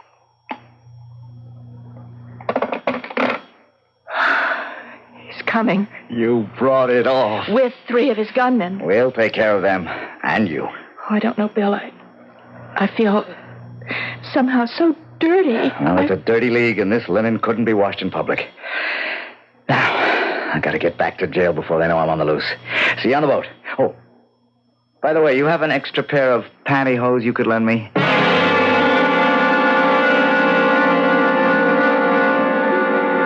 If the situation hadn't been so tense, I could have laughed out loud at the expression on Lynn's face. But there wasn't time for anything except what had to be done. I sneaked out of the hotel the same way I got in, carrying with me the pantyhose, 2 oval bars of Lynn's scented soap, and a coil of rope from one of the fire stations. I spotted what looked like one of Vic's men at the back door, hid in the shadows, until he stopped to light a cigarette, turning away into the wind. And I was around the corner and gone, back to the warehouse and my career as a prisoner. Jake! That's you, Bill? Yeah. Look out. There's a rope coming through the skylight. Okay. Got it. Pull it tight and hitch it to something solid. I'm coming across and back in. After I got in, from Jake's shoulders, I unhitched a noose in the rope after a couple of flips from where I'd had it around one of the foot bars on the power pole. I hid it carefully under one of the beds. I'd need it later to lower Jake with his bad hand. I'd go out the same way as I had tonight. With the soap bar and the legs of the pantyhose, we had 2 blackjacks. We hid those safely. Now all we had to do was wait out the day and act like model prisoners.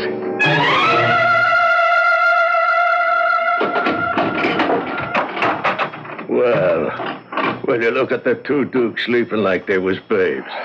Hey, wake up, you bums. Buongiorno, Guillermo. Okay, cut out the humor. I brought you both some grub. And this here's Tonio.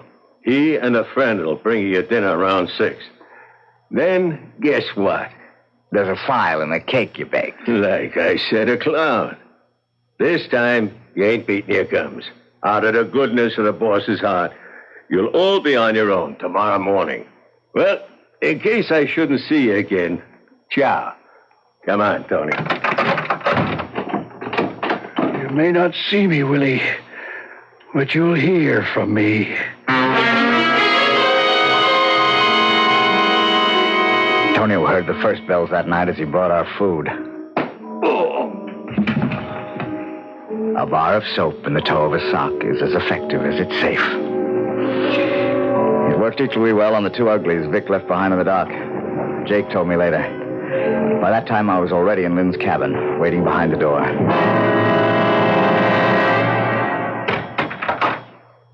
Vic.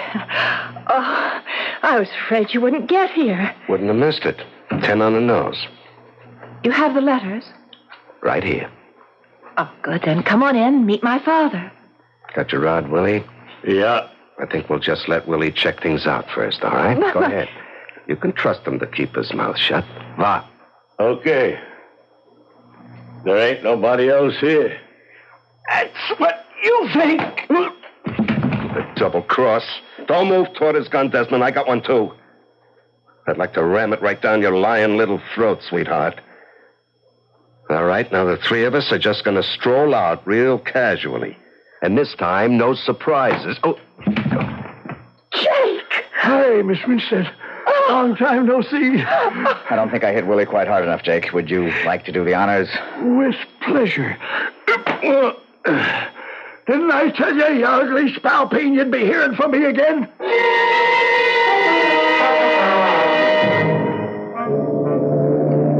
Oh, Bill. It feels so fresh and clean. I feel as if I'd just broken out of a spider web. Nothing like a sea breeze to blow away all kinds of cobwebs. I wonder how Vic and Willie are enjoying the voyage. Are they actually under arrest? That was the whole plan. Beyond the 3-mile limit, this ship becomes American soil.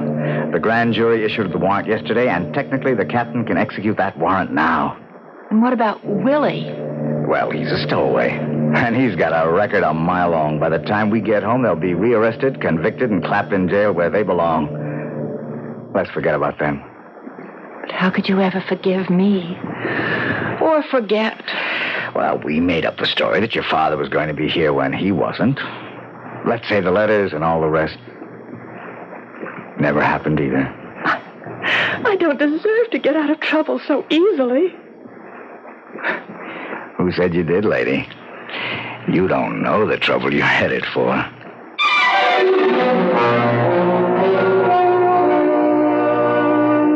Jake, keeping a faithful watchdog's eye on them from behind a ventilator, turns away.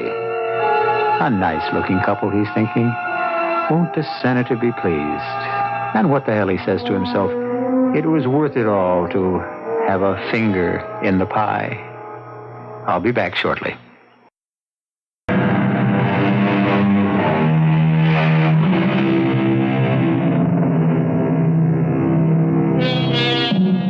By the time Lynn and Bill had gone below for a nightcap, Jake had circled around and taken their place at the rail. Putting one arm along it, he could almost feel the wraith of his own Sheila, warm and loving, nestling in it. The Lord taketh away, but the Lord giveth. Lynn and Bill were his children. And the senator was his, well, why not his father? Wasn't that the name they gave the first president? Our cast included Michael Wager, Marion Seldes, Larry Haynes, Dan Ocko, and Ken Harvey. The entire production was under the direction of Hyman Brown. Now, a preview of our next tale. She was a priestess in the temple of Apollo at Delphi. and she fell in love with me. Hey, Pop, you know the sun's getting hot out here. Maybe you ought to get inside. Anyhow, you swallow a few grains, and you go into a deep trance. And when you come to or wake up, it's hundreds of years later. Oh, rave on. Now make plans to break out, Augie. Quickly before they come for you. Go get your gold. Sure, get the gold. And then where do I hide? You can hide anywhere. A secluded spot, a cave, a forest, a desert. Yeah, great. And what do I do for chow? I'm trying to explain this, Augie. You don't eat. You don't drink. You don't have any wants. You have no needs. You're oblivious to cold, to heat, to rain, to snow.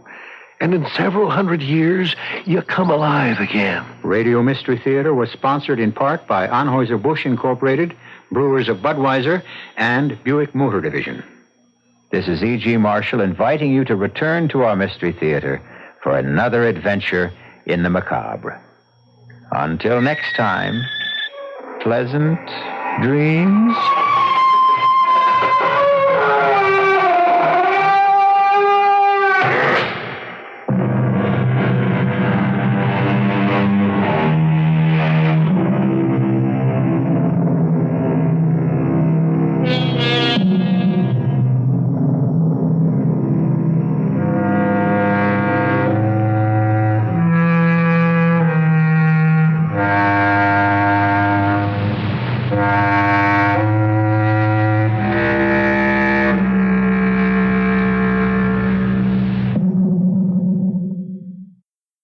And now, Mystery Theater.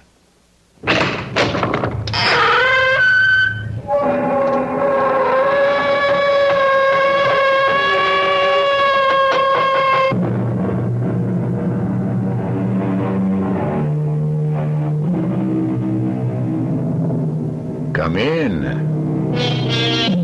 Welcome. I'm E.G. Marshall. And we hold these, what shall we call them? Meetings, adventures, seances, nightmares, usually at this time and place. So what is your terror? Are you interested in immortality? Would you like to live forever? Does the prospect of life everlasting intrigue you? Well, if it does, or even if it doesn't, stay with us, and you'll meet a gentleman who can sell you eternity. The catch? The hitch? The fine print? There isn't any. Would I lie to you? I got all this gold. Let's make a deal. What good is gold? Gold? Gold is... I notice you have some in your teeth.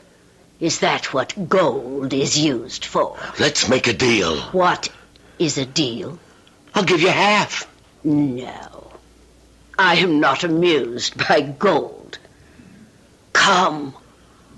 You must go back. No. Come. I'm warning you. Okay, you asked for it. Come, Augie. Time to return. The bullet, it just went through you. Put your toys away, Augie, and come back to your cage.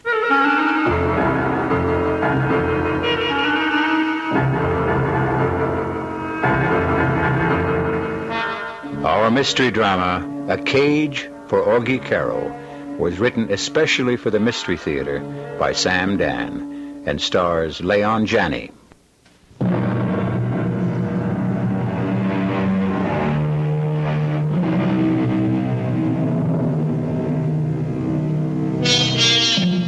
The central character of our tale is Augie Carroll. That word character may be a misnomer, since Augie was never accused of having any. I'm afraid I must say that Augie is not a good person. As a child, he took things that belonged to others. When he grew up, he continued the practice. Of course, there was a dramatic increase in both the value of the objects and the violence of the methods. Against the wall is a stick-up. You punk!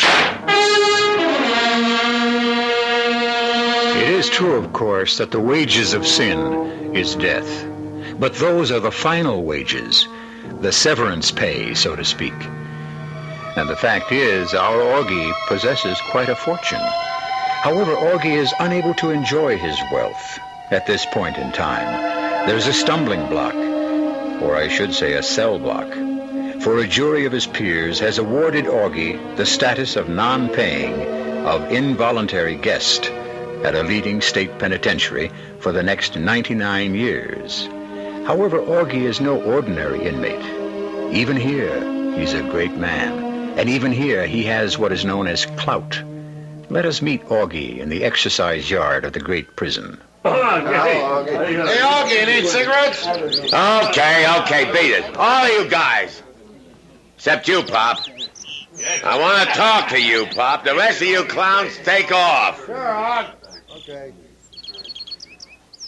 Sit down, Pop. Take a load off your feet. What do you want with me, Aug? You know who I am, huh? Doesn't everybody know who you are? Well, how come you never come around and see me, Pop?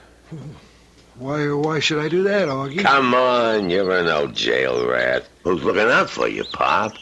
Who's giving you protection? Who? Nobody. Listen, Pop. You're talking to me. Augie, I'm the oldest one in here. I can't do anybody good. I can't do anybody harm. I want nothing. Nobody wants anything from me. Pop, there's got to be organization, you know what I mean? I know, but I'm just out of it. Nobody's out of it. Everybody's got to be part of the organization, that's all. All right, Augie, count me in. You got to pay your dues. Dues? I don't have a cent. Come on, Pop. You get stuff from the outside. Your folks send you cigarettes, a little dough, this and that. I don't know a soul on the outside. I'm all alone in the world.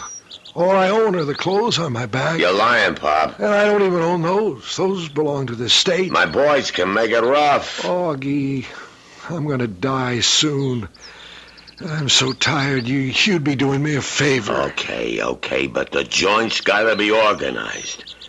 You got to give me something. Like they say, a token of good faith, you know? Yeah, I know. Come to think of it, I do have something. Hey, now you're talking. Tell me, Augie, what do you want more than anything else in the world? You nuts? Tell me. I want to bust out of here. No, you just say that. Because that's what every con is supposed to say. But you really don't want to break out. Yeah, how do you know? Because if you wanted to escape, you'd do it. Huh? You've done it before, but you don't want to. And I know why. Yeah? Why? You're a dead man on the outside, Augie. That's what 99 years means. You have no friends now. They all want you for the gold. What gold? The gold you stole on your last job. The gold you got hidden away. Everybody knows about it. Cops, crooks, they'll all hunt you down for the gold. You stay here because it's the only place you're safe. Anybody ever tell you talk too much, Pop? But even here, how long can you be safe? You're scared stiff. Some mobsters will come in and bust you out. You better shut up. I can give you the one thing money can't buy. Yeah. What? What you need. A hideout. A hideout? That's right. A place where you'll be absolutely safe and secure and comfortable. Where is it? Where? Well, that's hard to say. Come on, where is it? Right now, it's in my cell. What are you talking about? Hey, okay, pull it on the door. What are you talking about, Pop? You'll see. I'll bring it here tomorrow afternoon. Bring what? Your hideout. How can you bring... Okay, there's no more talking. Button up, and that means everybody.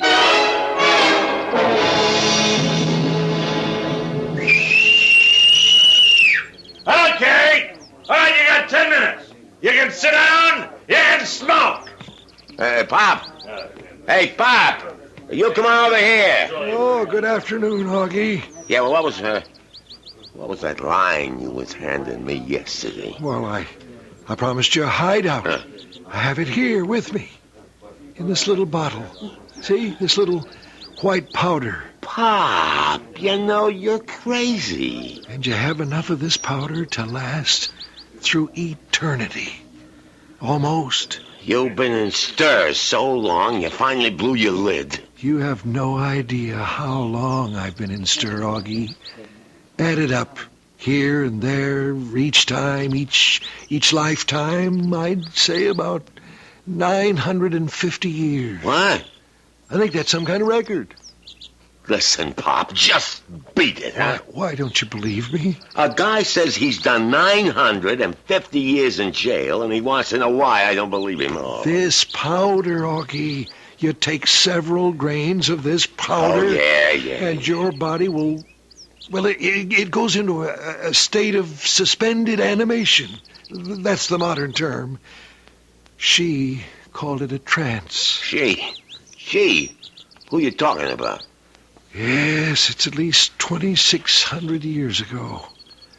But I'll never forget her. Oh, for crying out loud. I never knew her name. She was a priestess in the temple of Apollo at Delphi.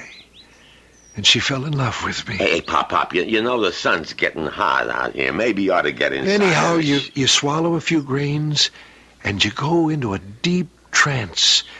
And when you come to, or wake up, it's hundreds of years later. And it's a new world, a new society. Nobody knows you. Nobody wants you. You start life all over. Oh, rave on. Now make plans to break out, Augie. Quickly before they come for you. Go get your gold. Sure, get the gold. And then where do I hide? Oh, you crazy old nuts. You promised me a hideout. You haven't been listening, Augie. You can hide anywhere. A secluded spot, a cave, a forest, a desert. Yeah, great. And what do I do for chow? I'm trying to explain this, Augie. You don't eat. You don't drink. You don't have any wants. You have no needs. You're oblivious to cold, to heat, to rain, to snow. And in several hundred years, you come alive again. But how can you go for... Augie, don't question. What do you mean, don't question? The ancients, they lived close to the gods. All the gods. Those were the days of marvels and miracles and wonders. Today, we don't believe anymore. So we use science to try to duplicate what the gods... Never mind all that. Just tell me, Pop. If this is such a hard item, how come you ain't used it, huh? Oh, I have. Yeah? Many times. Well... I was a galley slave in Greece. A gladiator in Rome. I was in the Tower of London. The Bastille. No matter how I tried, no matter how many times I started fresh, I always wound up in prison. Well, wouldn't you have enough brains to learn? No, Augie. And you won't have enough brains either. Once a jailbird, always a jailbird. Oh, I'm sick of it. I haven't been able to stay out of jail for over 2,500 years. Huh? All I want to do now is die. Guys like you and me, Augie, we never learn. Okay, break it up! Fall in! Augie. Let's go! Remember, I'm not a nut. Yeah, sure. When your time comes, just go somewhere. Take a few grains of that powder. Yeah. Guard that powder with your life, Augie. It's your ace in the hole.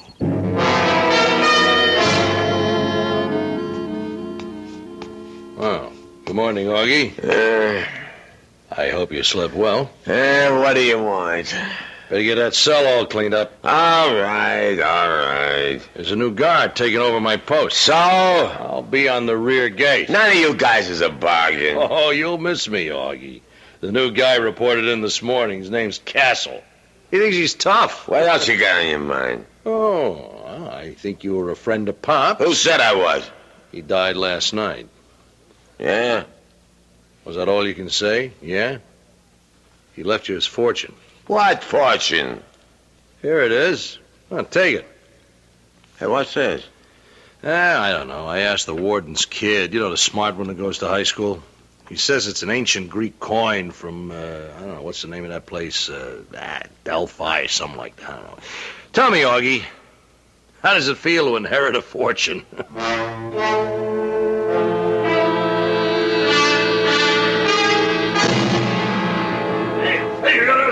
it up. What do you punks think this is, a town hall meeting? Start walking. So, not you. You're Augie Carroll, huh? And you're the new screw, huh? A little tap across the gut. I also got one that'll knock your teeth out. Yeah, figure you're pretty good with that club, huh? Well, you could find out the hard way. Figure you're tough, don't you, Castle? Mr. Castle to you, punk. See, what do you want? This is a penitentiary. So? You know what that means. It's a place where you do penance. Have you been doing any penance, Augie? Okay, Castle, what's your game? I want you to call me Mr. Castle. Yeah, what else you want? I want you to think about your sins, Augie. Think about them and repent.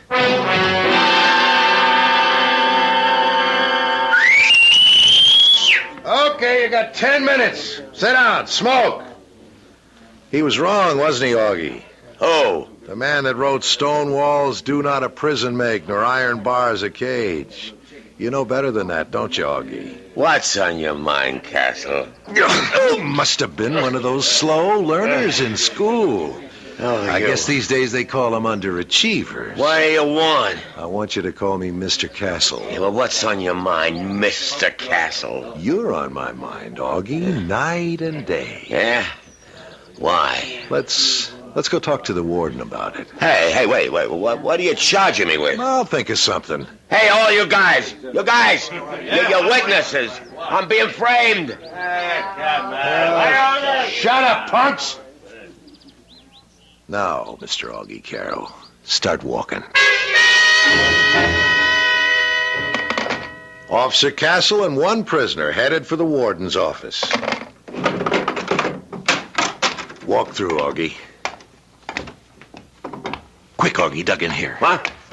Do as I tell you. What's the big idea? Shut up. We'll head this way. This ain't the way to the warden's office. What do you care? You don't want to go there anyhow. Where we headed? Out. Out? Out where there's booze and girls and 2-inch steaks. What are you talking about? We're headed for the rear gate. Hey, wait a minute. Right now there's only one guard. Hold it.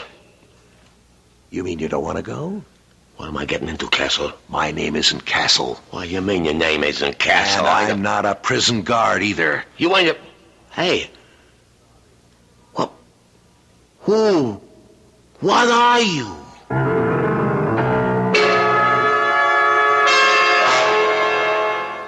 That's a pretty good question.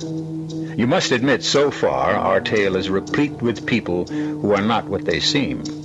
For instance, old-timer convict Pop claimed to be a Greek galley slave. And here we have prison guard Castle suddenly disavowing his identity. Well, at least you can depend on me to come back shortly with Act 2.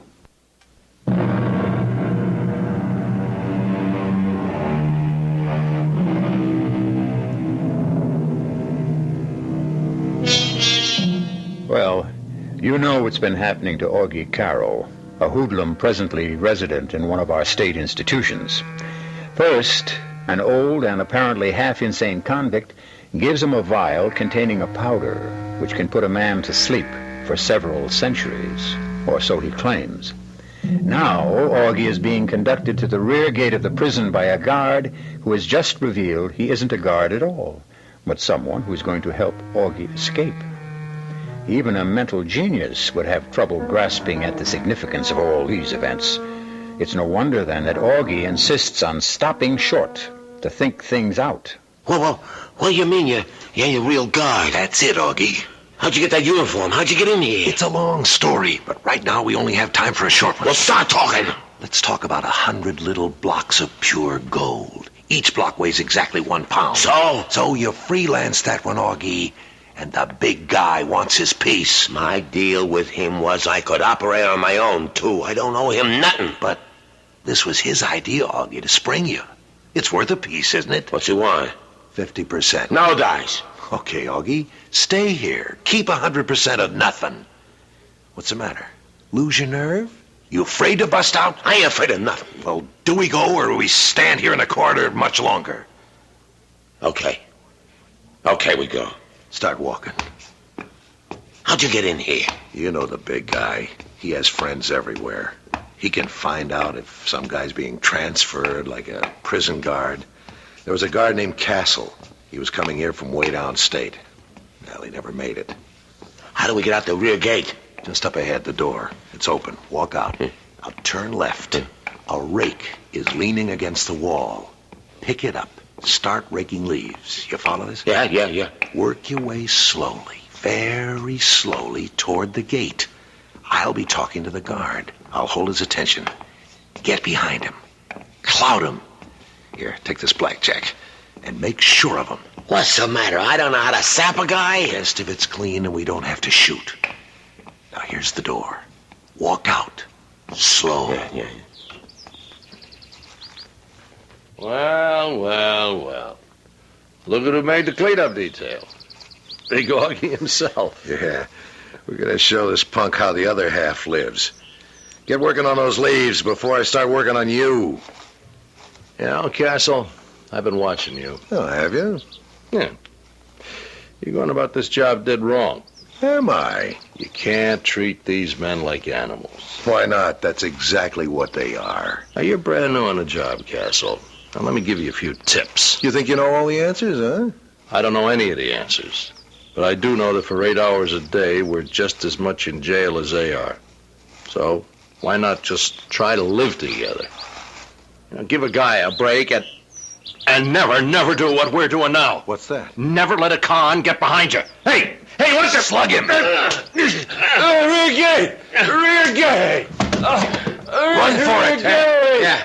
Rear gate! There's the car. Get in the back. Hey, what's this?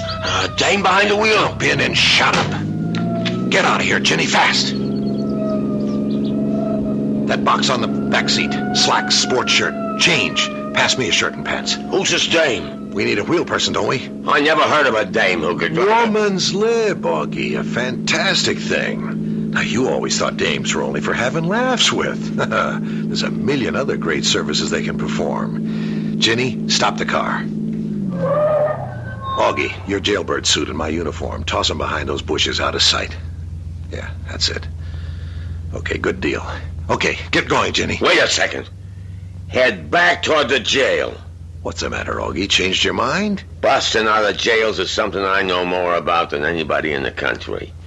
In 2 minutes, you'll have cars, motorcycles, helicopters heading this way after us. But who's gonna bother with a car that's kind of loafing along toward the jail? So we pass the jailhouse, pick up the pike, and head south instead of north. Move out and go slow. Slow, you understand? She understands. And why don't she say so? What can I tell you? She just isn't a talker, that's all.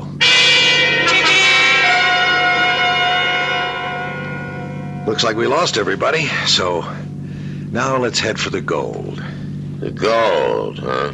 That was a deal. We spring you get those little blocks of gold, and we split 50-50. We? The big guy, and you. And, you and her, what do you get? Ginny and I are on the big guy's payroll. We get a salary every week. Is that so, Ginny? Yeah, she really don't talk, does she? Well, she's a very serious person. Very deep. She can't be bothered with trivia. Yeah? What does she talk about? It depends. On what? On whatever suits her mood of the moment. I don't like a dame that never opens her mouth. It may very well be, but the fact is you don't have to like her, Augie. So to business. Let's head for the gold. Now? Augie, yesterday is dead. Tomorrow may never be born. All we can rest on and swear by is today. Okay. Keep heading south. You heard the gentleman, Ginny. Yeah, how about if we stop for some chow, huh? Well, you can't risk being seen, Augie. We gotta eat. Oh, I guess. Ginny, that's a diner up ahead. Pull into the parking lot. I'll go in and pick up some food. Augie, you try to keep out of sight. This ain't the first time I've been on the lam. Augie? Huh? Well, what do you know? She talks. Listen, what gives with a dame like you? Never mind all that. I don't have much time. You don't have much time either. Yeah, why? He's gonna cross the big guy. He is? Yeah, he wants all the gold for himself. He does? Where do you come in? The two of us, we're together. So what does he want to do? You take us to where it's hidden. He shoots you. We take the gold and leave the country. So? Why is that a bad idea? Oh, it's a great idea. It's got one thing wrong with it. It can't work. Why not? You know why not. You don't cross the big guy. 'Cause if you do, there's no place in all the world you can hide from him. And what does Castle, or whatever his name, say to that? Oh, he laughs. He figures he's pretty smart. Well, he went to college. Okay. Well, what do you tell me all this for, huh? 'Cause I don't want no part of it. I don't want to get in wrong with the big guy. That's good thinking. It's not like I didn't try to talk him out of it, but I don't know, sometimes a guy just won't listen to reason. Yeah, I know. So, well, there's something he don't have to know. Yeah? What? You don't have to know that I'm giving you this little .32 revolver. Take it. Sure, thanks. Now remember, you're safe till we get to the gold. And then... Look, you don't have to tell me what to do. You know, it's really a shame. He's so educated. He speaks so nice.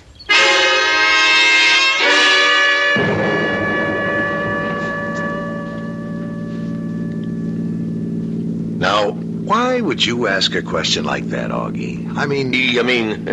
well, why would a mug like me want to know about stuff like trances? Yeah, that's right. Ancient Greeks and Romans. Well, I done a lot of reading in jail, I didn't know you could read. You're so smart. But you're just a hood yourself. Why ain't you teaching college? There's not enough money in it. Yeah. So what about them ancient Greeks? Huh? Well, there were legends, stories of magic, miracle healing, trances. The ancients knew many secrets. But all knowledge of them has disappeared. Maybe we're rediscovering those secrets through science. Yeah, that's what he said. Maybe what the gods revealed to the priests in the ancient temples, they now reveal to the scientists in laboratories. Hey, slow down, Jenny. Up ahead, is that the country road where we're supposed to turn off? Yeah, it looks like it. Go ahead, Jenny. It's a bad road to travel at night. Yeah, but it's like a rainbow, you know what I mean? There's a pot of gold at the end of it.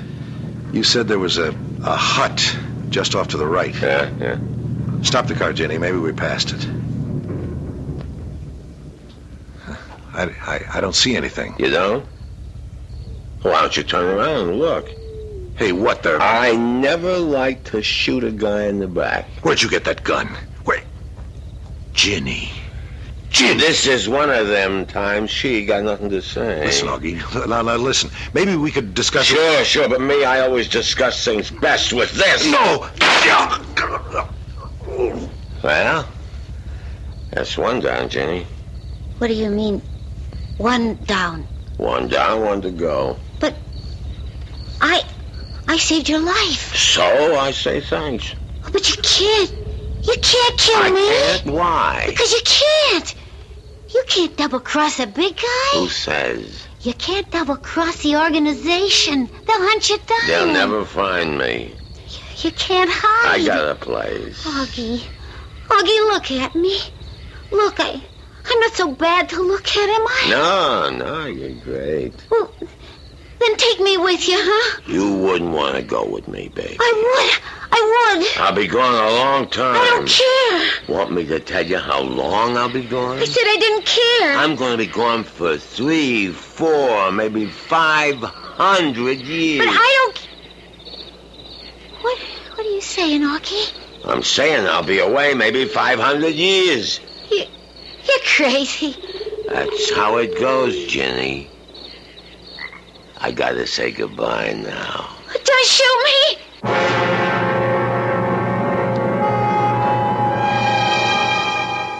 Well, the die, as they say, is cast. Augie has reached and decided to cross his Rubicon. The vial of white powder is in his pocket. Now, to pick up the gold, find some remote spot, and sleep, perchance to dream, for 300, 400, 500 years. We'll see how this all works out when I return shortly with Act 3.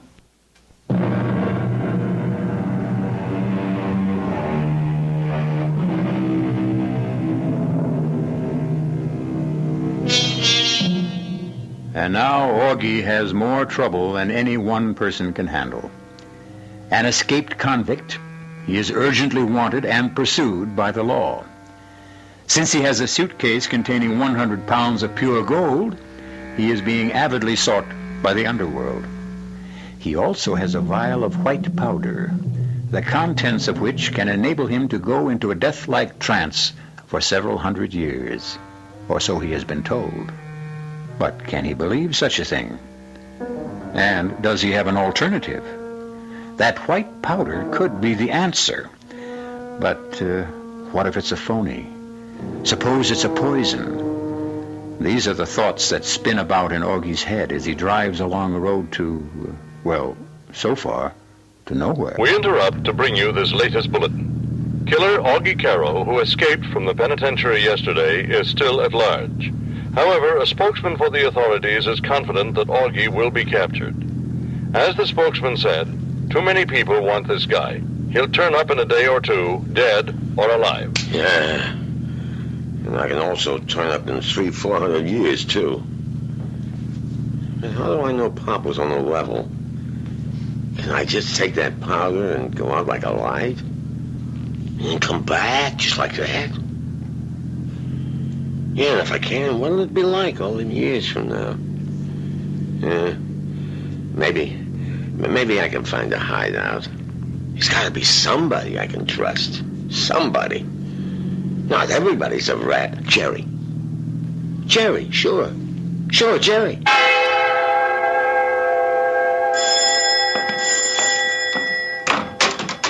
Augie. Let me in quick. Why, sure. I need a place to cool out. Well, sure, Augie. Only what? Well, only the cops will be sure to check here. So what? You're clean. You are clean, ain't you? Sure. So they gotta take your word. You ain't seen me. Now, first thing I gotta do is hit the sack. Hey, go in the bedroom. Let me take that suitcase. No. It looks heavy. Hey, keep your hands off it. Okay. Sleep as long as you like. And there's plenty to eat in the refrigerator. I'll see you later. Where you going? I'm working tonight. The band's still playing at the Silver Slipper? Oh, yeah, sure. We're in solid. Who got you the job? You did. And who staked you to all them music lessons? You did. I just want you to remember what you said a long time ago. You said you'd never forget it. I haven't. Okay, beat it. I want to sleep. Sure, Augie. I'll see you. Jerry? Yeah? Come here. Well, what is it, Augie? Hey, tell me, Jerry, what's this card? Card? I just seen it on the table on the phone. Oh, that card. Yeah, it says, City Police Force Special Investigations. Sergeant Morton, private number 2278308. Well, let's, That's what? Well, the cops were here, Augie. Yeah? Well, you know, they'd be sure to come here. Yeah? And this cop, this Sergeant Morton, he said to me, "Have you seen Augie?" And I said, "No." And he said, "Well, if you hear any news at all about Augie, just call us at this number." He left the card. And were you gonna call him if I showed up? Augie, how could you even ask me such a question? Were you, Jerry? Never, Augie, never. And why did you keep the card? Well, you know how it is. Why did you keep the card, Jerry? Well, you know, Look, the guy, he just left it. If you wasn't going to use it, why did you keep it? Augie, Right here, right next to the phone. Handy. Augie, will you listen? And all you got to do while I'm fast asleep is make one little phone call. The cops get me, and you get all the gold in the suitcase. Right, Jerry? Augie, please. You shouldn't have kept the cards. Augie, you've got to listen to me. You don't believe that I'd ever call the cops? Oh, I know that you never call the cops, Jerry. Augie, don't. Please, you can't. You can't. You can't even trust your own brother. What a world.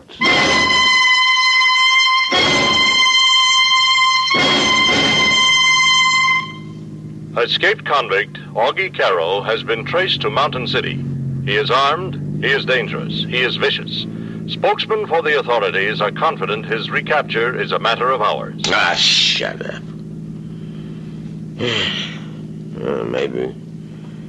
Maybe I better hole up someplace and take that powder.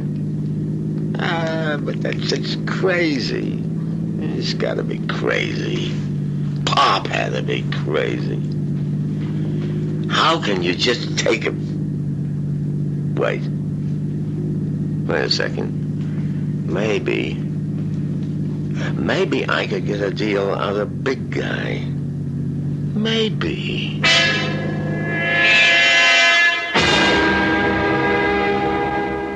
Yeah, it's me, Augie. Yeah. Never mind where I'm at. Now just tell me, what kind of deal can we make? What do you mean 75%? Castle, or whoever he was, said 50. Yeah? Yeah, come over just like that, huh? And how do I know I don't get bumped off the minute I walk in, huh? Tell me. How do I know? What am I gonna do now? What?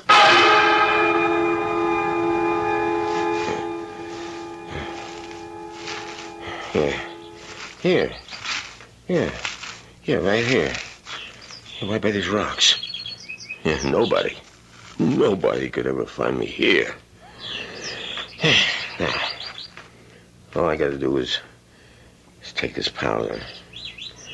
And then I wake up, it's hundreds of years from now, and I got the gold, and I can start all over, and I got it made. I just take the powder. And it looks like I took a powder into the future. Well, here goes. Yeah, don't taste too bad. I better try some more.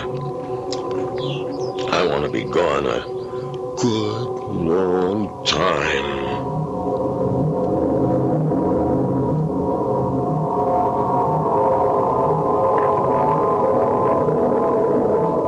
This powder, Augie. You only have to take this powder.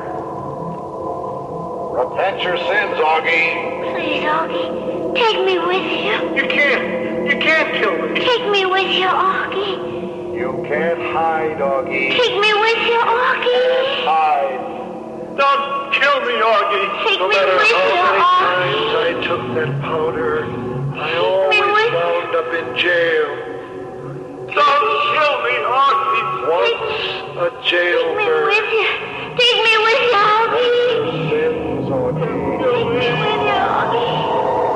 Once a jailbird. Hurry along. Let me out, guy. Where is it? Oh, I was dreaming. Yeah. I fell asleep, I took the powder and I fell asleep, The gold. Here. Oh, here it is in a suitcase. And over there, well, there's a car. And these rocks. And if it's 500 years later, the car should be a heap of rust. But it ain't. And my clothes. They should be rotted away. But they're still brand new. Oh, so the powders are phony. How could such a crazy thing work? I can stay here and die. Or I can go back to jail. Augie? Huh? Augie? What? Augie, give me a lift back, please. You? Well, you're Ginny. Yes. Well, you can't be Ginny. I killed you. I killed you. Yes. You killed me. You're dead. Oh, I've been dead for... It must be 800 years. 800 years? You took a lot of that powder, Augie. Well, if you're dead 800 years, where'd you come from? I've come from out of your head, Augie. Huh? They found me inside your head. They? Who's they? They? The schoolmistress and her people. They found me. And Castle and Pop and Jerry and the jail and the gold. They looked inside your head, Augie, and they found it all. No. You ain't my head. You're real. I didn't kill you. You did, Augie. You did. I must have missed. Well, I won't miss this time. Don't shoot me, Augie. This time I'll make sure of you. You'll only foul up my circuits, and I'll have to go to the repair shop, and the mistress will be angry. This time... Augie, we're due back at the jail for another performance, dog. Oh, Augie, why did you do that? You never... What the... What? Well, you ain't real.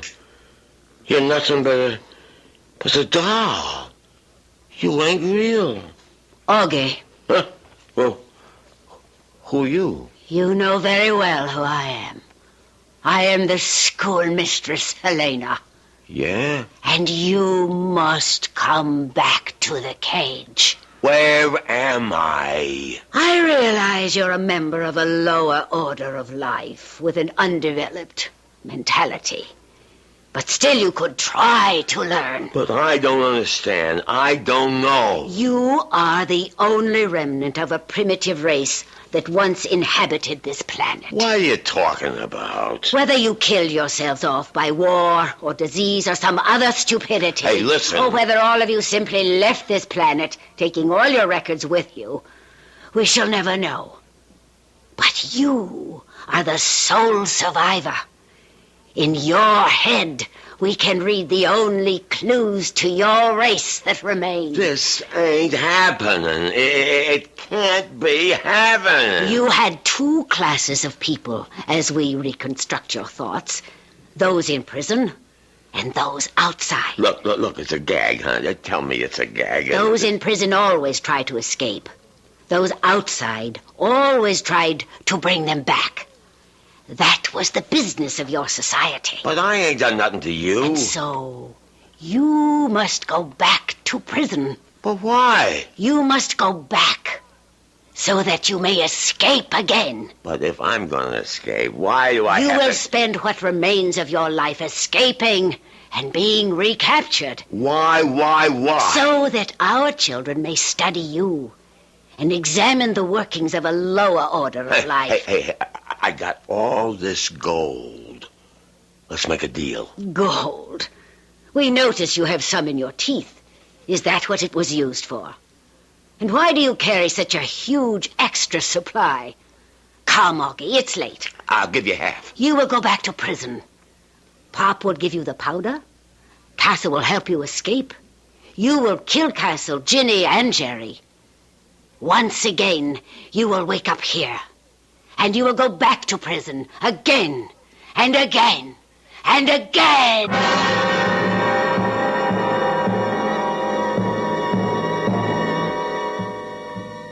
As they say, there is no armor against fate. Poor Augie, condemned to eternal escape and recapture. But isn't that everyone's fate? Don't we strive to escape our faults, and aren't we constantly being recaptured by our weaknesses? Let me recapture you in just a few moments.